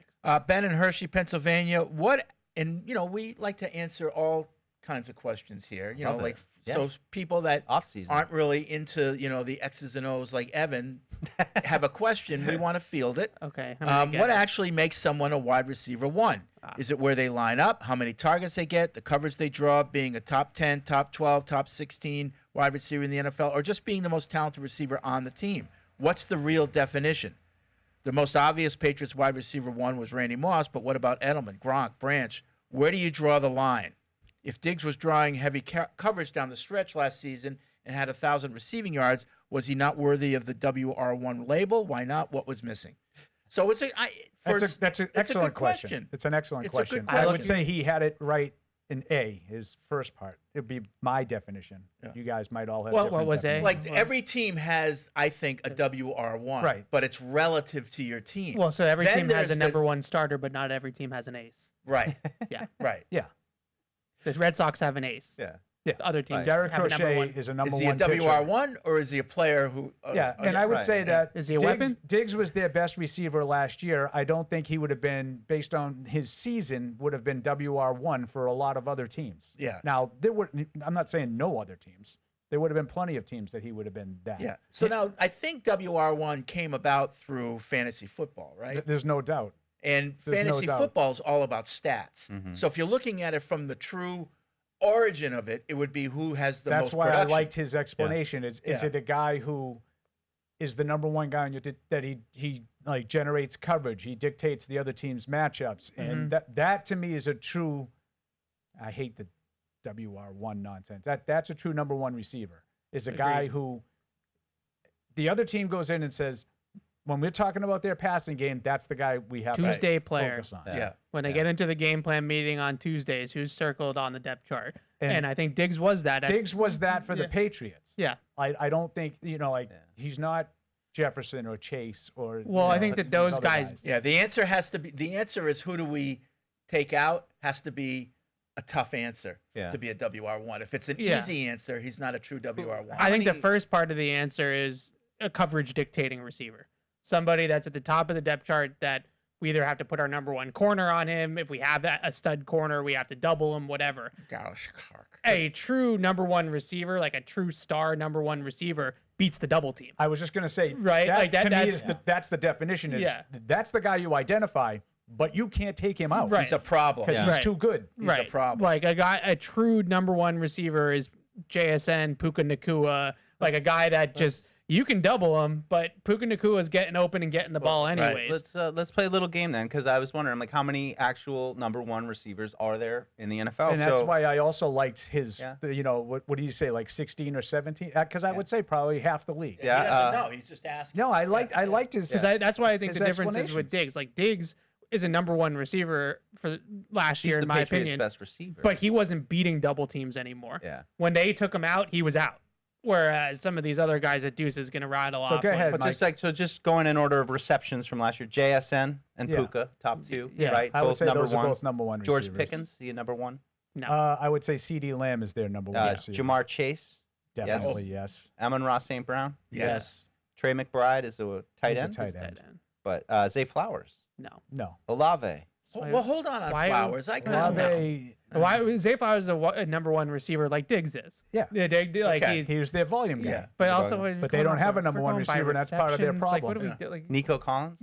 Nico Collins is a number one in my book. Yeah. Oh yeah. I think he's a number one receiver. Except against our defense. No, Amon-Ra is their number one. Yeah. CeeDee Lamb?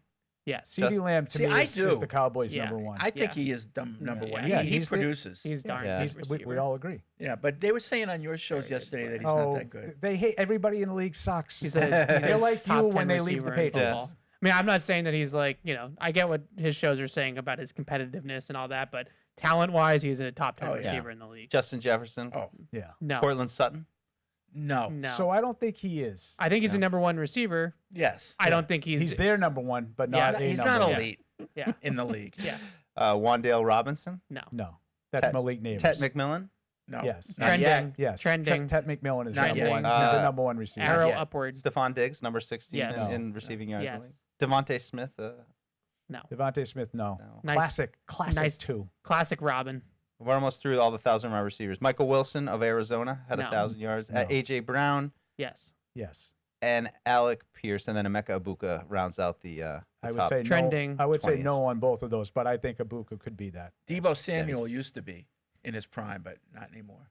He's available, right? They're Yes. going to get Again. rid of him. Yeah, he's Him, Hopkins, Cooks, who are just Yeah. perpetually free agents this time Debo of year. Samuel to me is the poster child, and it actually worked exactly the way everybody said it would. When the Niners were like running him out of the backfield, and he was just all getting pissed off destroyed. about it, and everybody's like, "This guy, this guy's getting killed. There's no way he's gonna last." And it turned out exactly the way everybody he said. didn't last. Well, he was saying it. No, I know, but everybody agreed, and Yeah. it's played out exactly like that. He's a shell of his former self. Too bad. L from Wisconsin says Really the good beauty player. of emails is that Fred can choose to ignore the ones that makes the same points. The problem with calls is when someone calls in today saying, "Hey, what do you guys think about AJ Brown?" Fair. It's fair. Yeah. Would you I trade do enjoy a the one for him? emailer caller. Oh, I like that. Yeah, yeah, I like the crime. It's Yeah. lovely. The emailer It's caller delicious. crime is good. It's delicious. I'm here for it. Zach in New Hampshire. What's up, Zach? Hey, can you guys hear me? Yeah. Yes. Yeah. Yes. It's just Hey, I just wanted to get Evan's take on Harold Perkins Jr., the linebacker from LSU, potentially as like a chess piece type of guy. I know Zach Core likes to scheme up blitzes. Just wanted to get your take on that. Why don't you want my take on him? It's a good question. I'll take yours as well. I don't know who he is. Go ahead, Evan. He was somebody that was really hot during like the start of the college football season. He's kind of fallen off into a day 2 pick now, kind of like a hybrid player. Can play a little bit off the ball, on the ball. Athletic dude, good coverage player.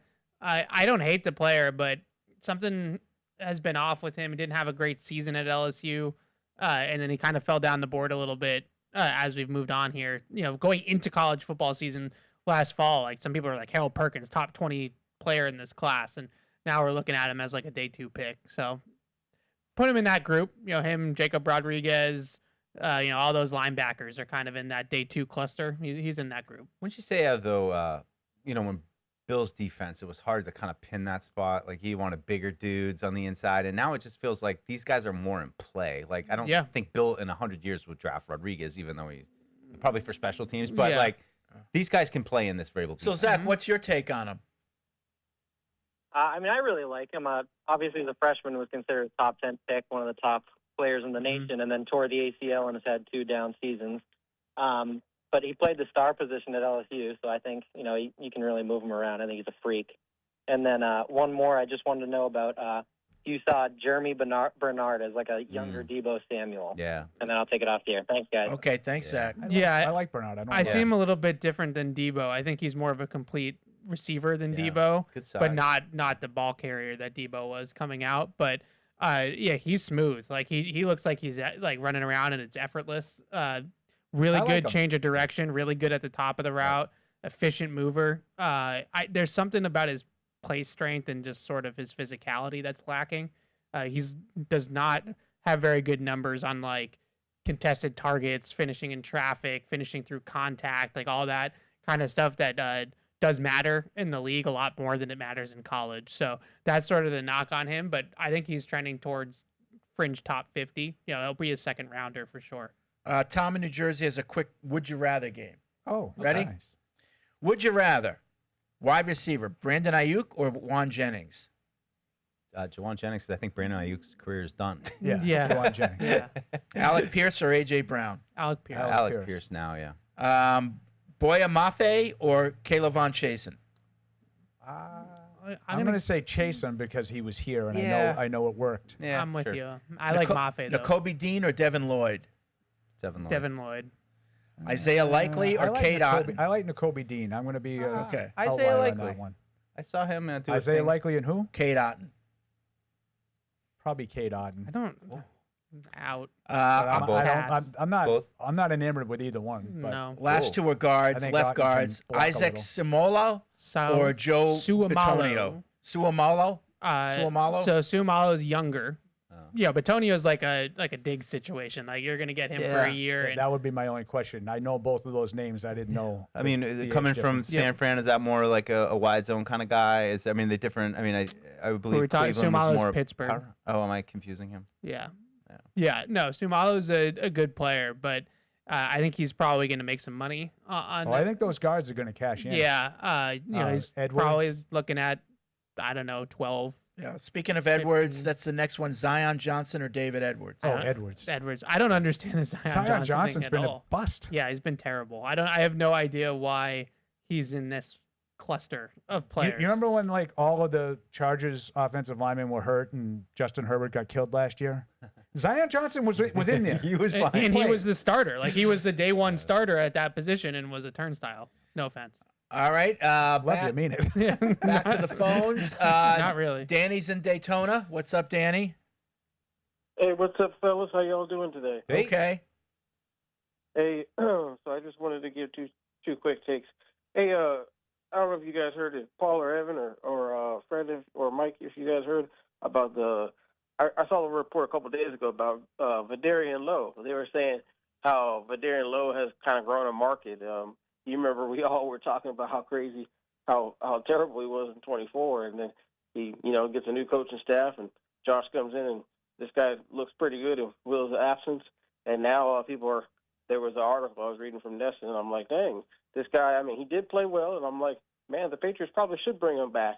But then there was some reports, the national reports saying, how these Evan brought up that guy from Green Bay, and that guy was terrible as in the lineup for Green Bay. That's why he's going to be available. He was the PFF had him graded in the 60%. Rashid Walker. For left tackle. Rashid Walker is a starter, though. Yeah. Like, he's not Vidarian Lowe. No.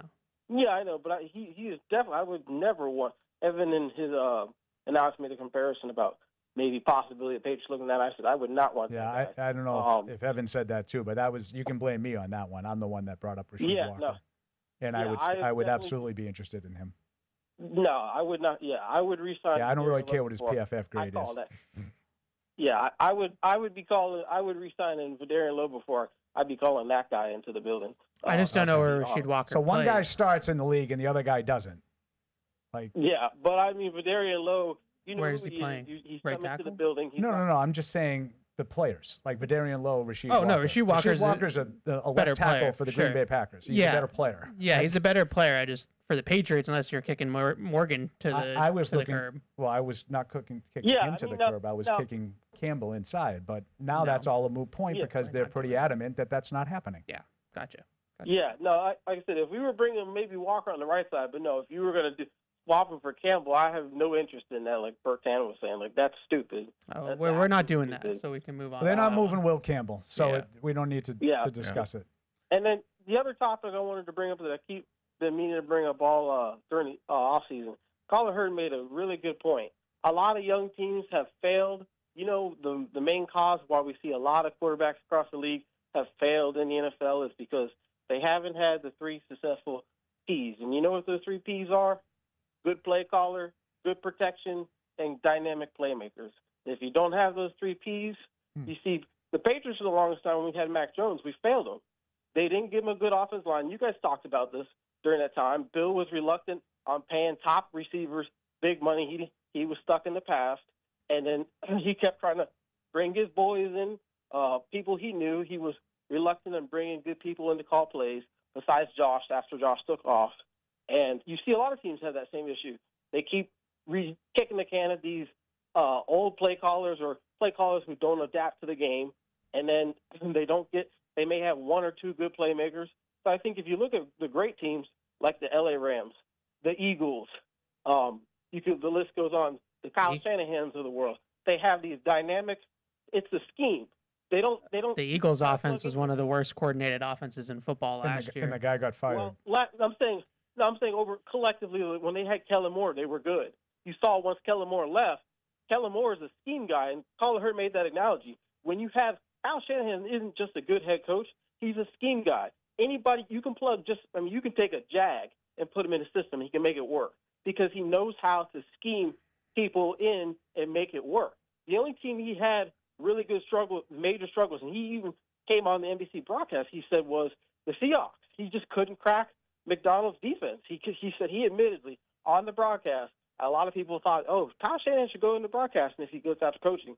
He was like, man, I just couldn't crack the Seahawks defense. But his scheme is just, and Colin Hurd, he said the same thing. He says the Shanahans of the world, the McVays, they have really good scheme. And you can take really good average Jag players and plug them in, or you can have elite players like Devontae Adams, who they have, and Puka Nacua, who's, are freaking all pros and, Pro Bowlers and stuff like that, and they make them look even better. So, I mean, Patriots need to get back. We're putting together the play call. I think they need to bring in a senior offensive guy in to kind of help them because they need a senior offensive guy for a guy who's been an offensive coordinator for 25 years in the league. I think he does because he kind of gets stuck in his ways. And the reason I say that is it's not. Or maybe you need a junior guy who's more. How much of it, though, Danny, do you think is that Drake May was in his first year of the system and that Josh couldn't unleash everything that he knows onto that player? It's just unbelievable. Mike, you're right. But I'm listen, just I leave confused. you with this. I leave you with this. You need a reason you bring another voice in.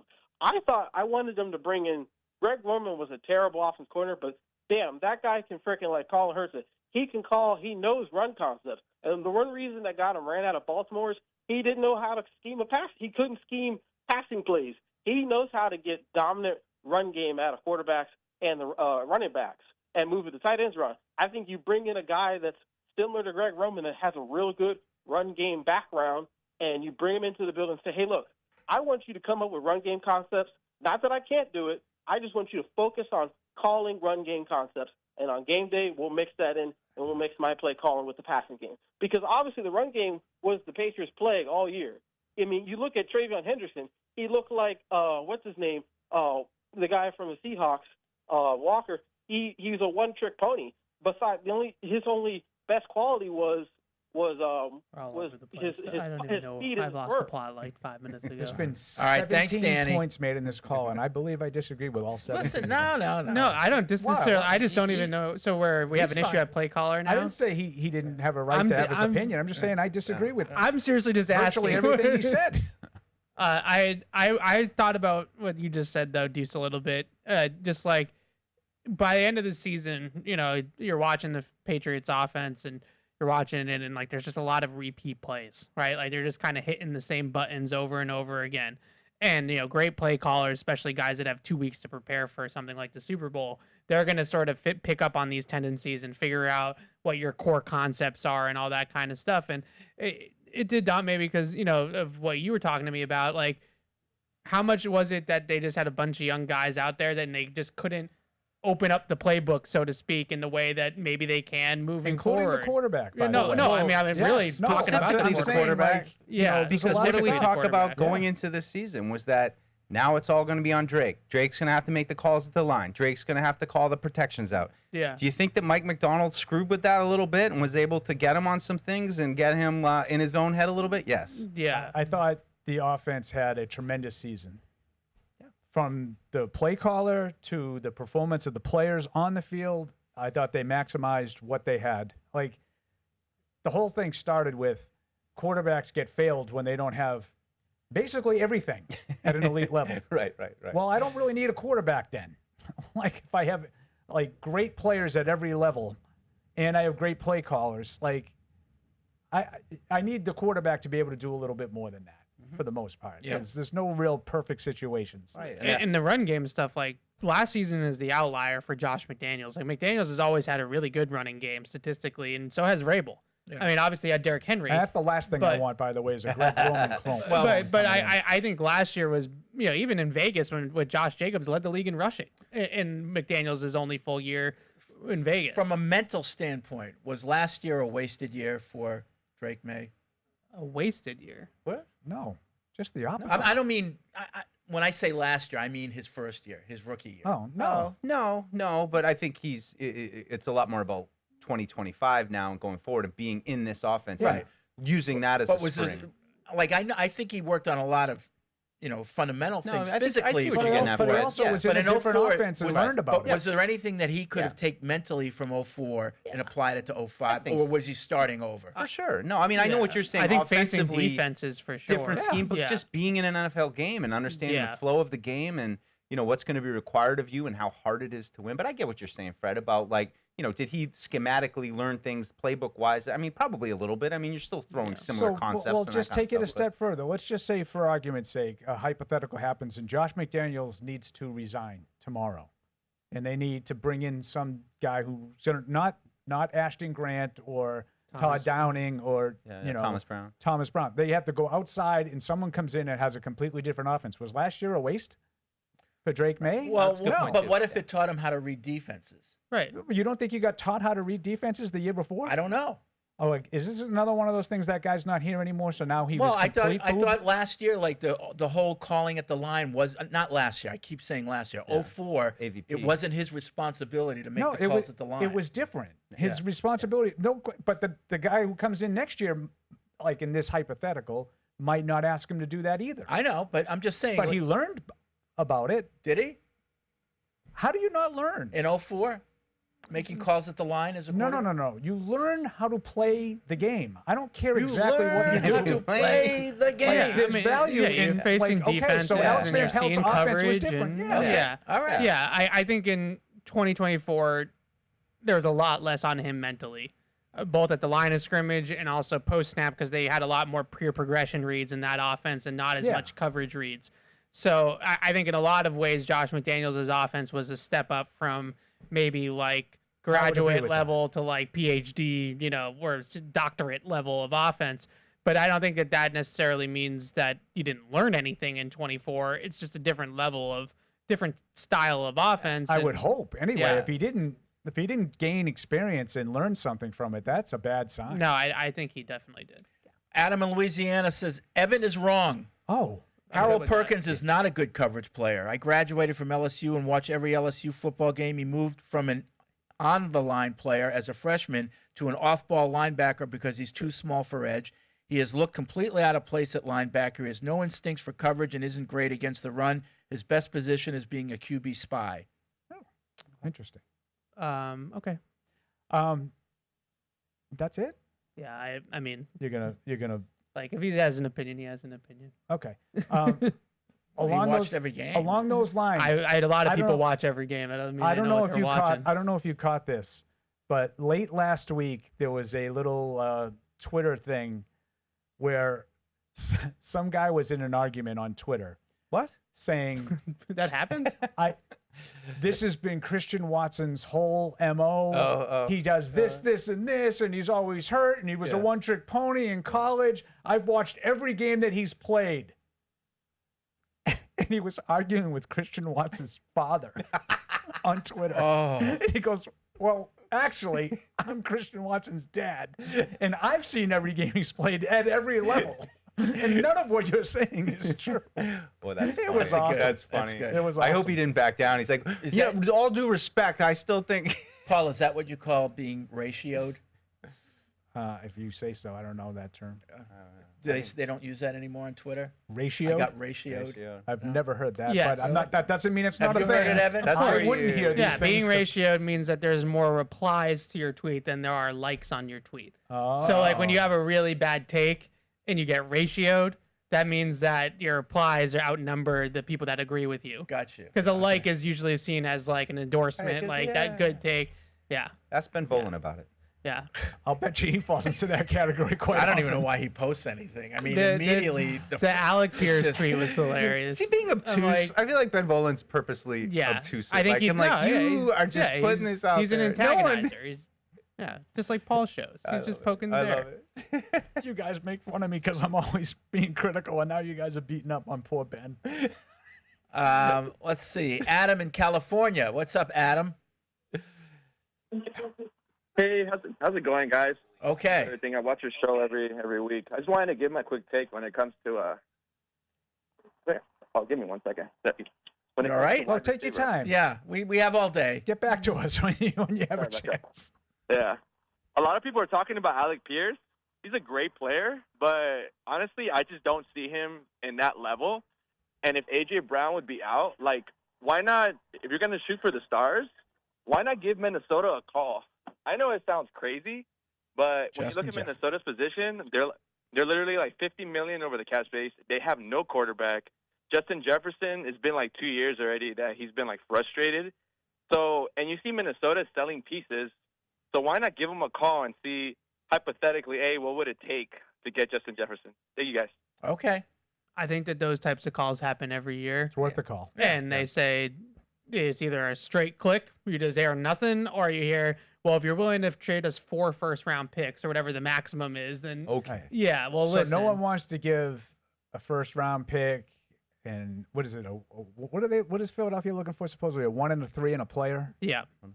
I heard Is a that 1 it? and a 2 and a player. A 1 and a 2 and a player. No one wants to give that for A.J. Brown.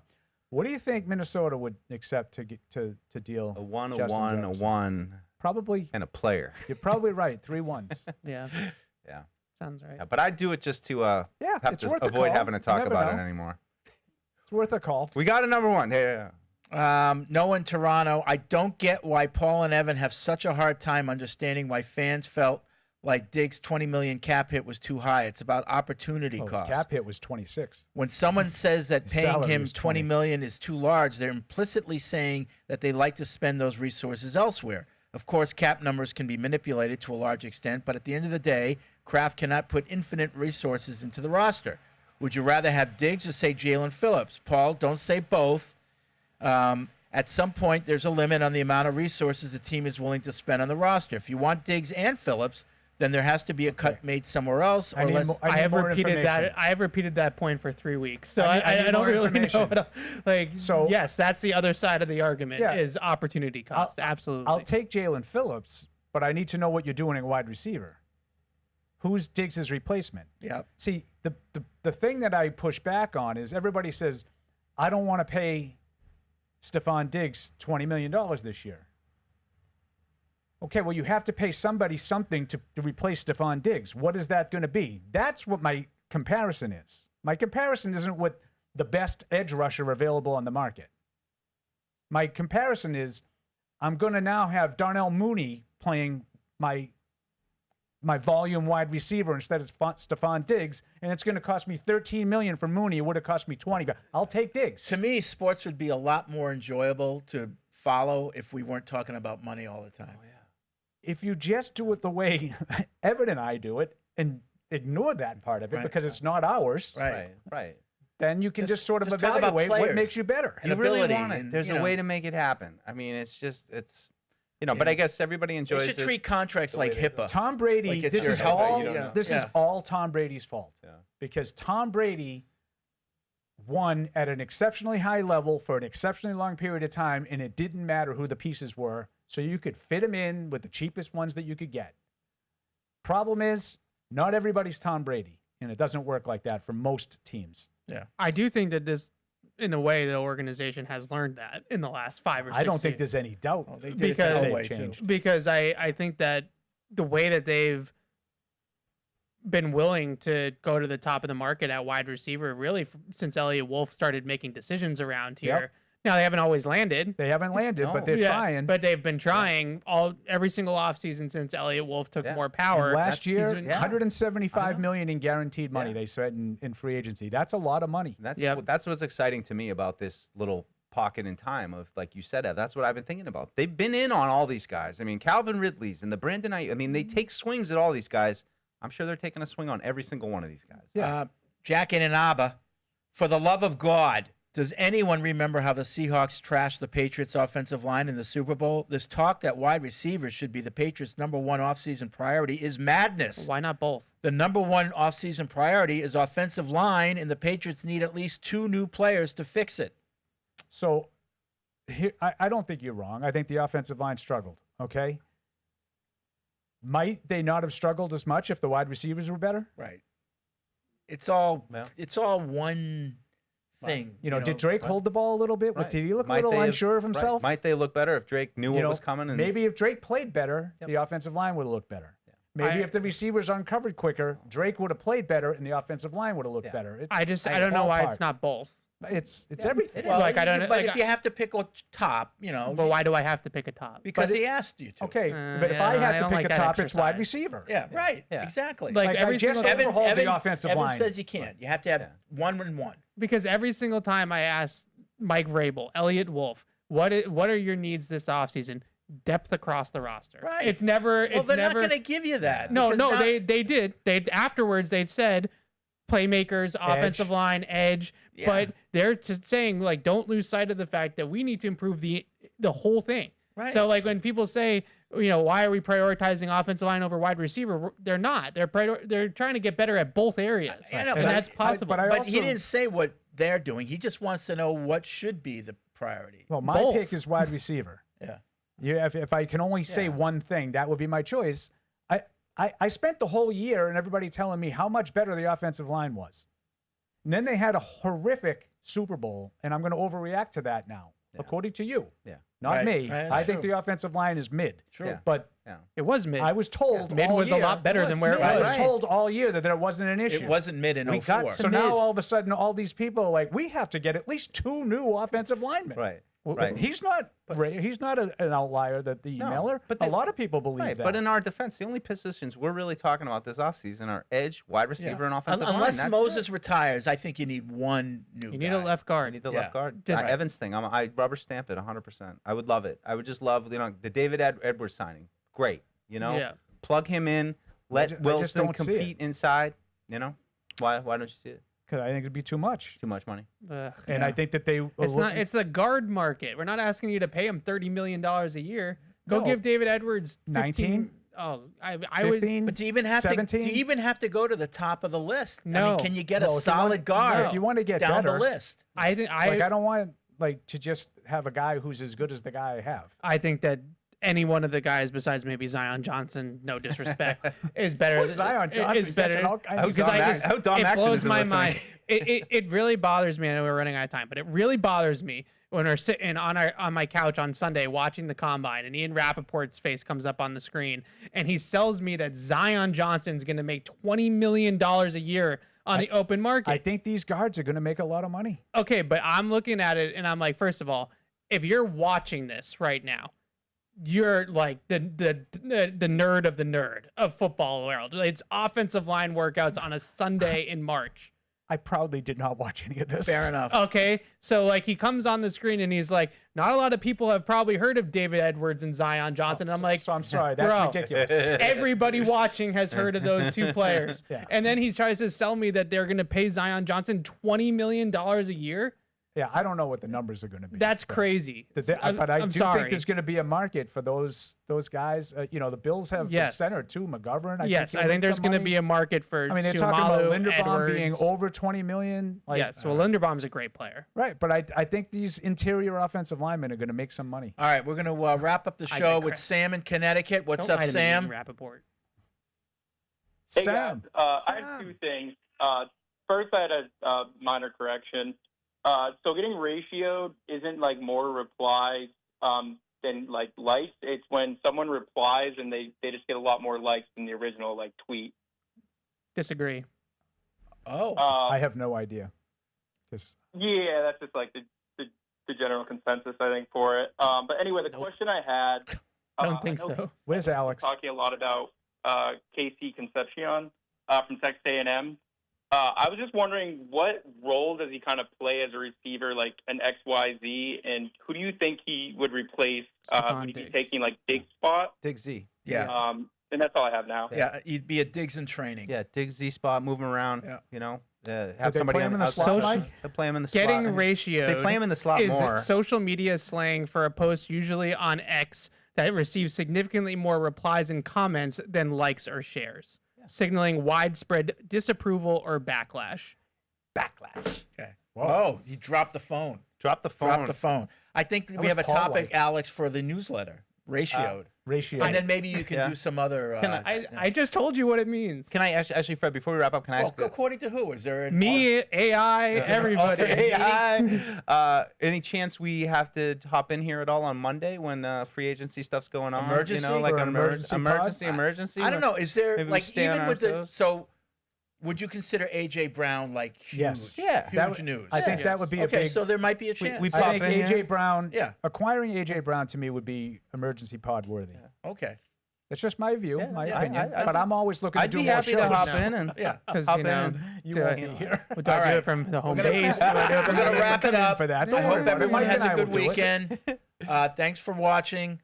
We will see you next Tuesday.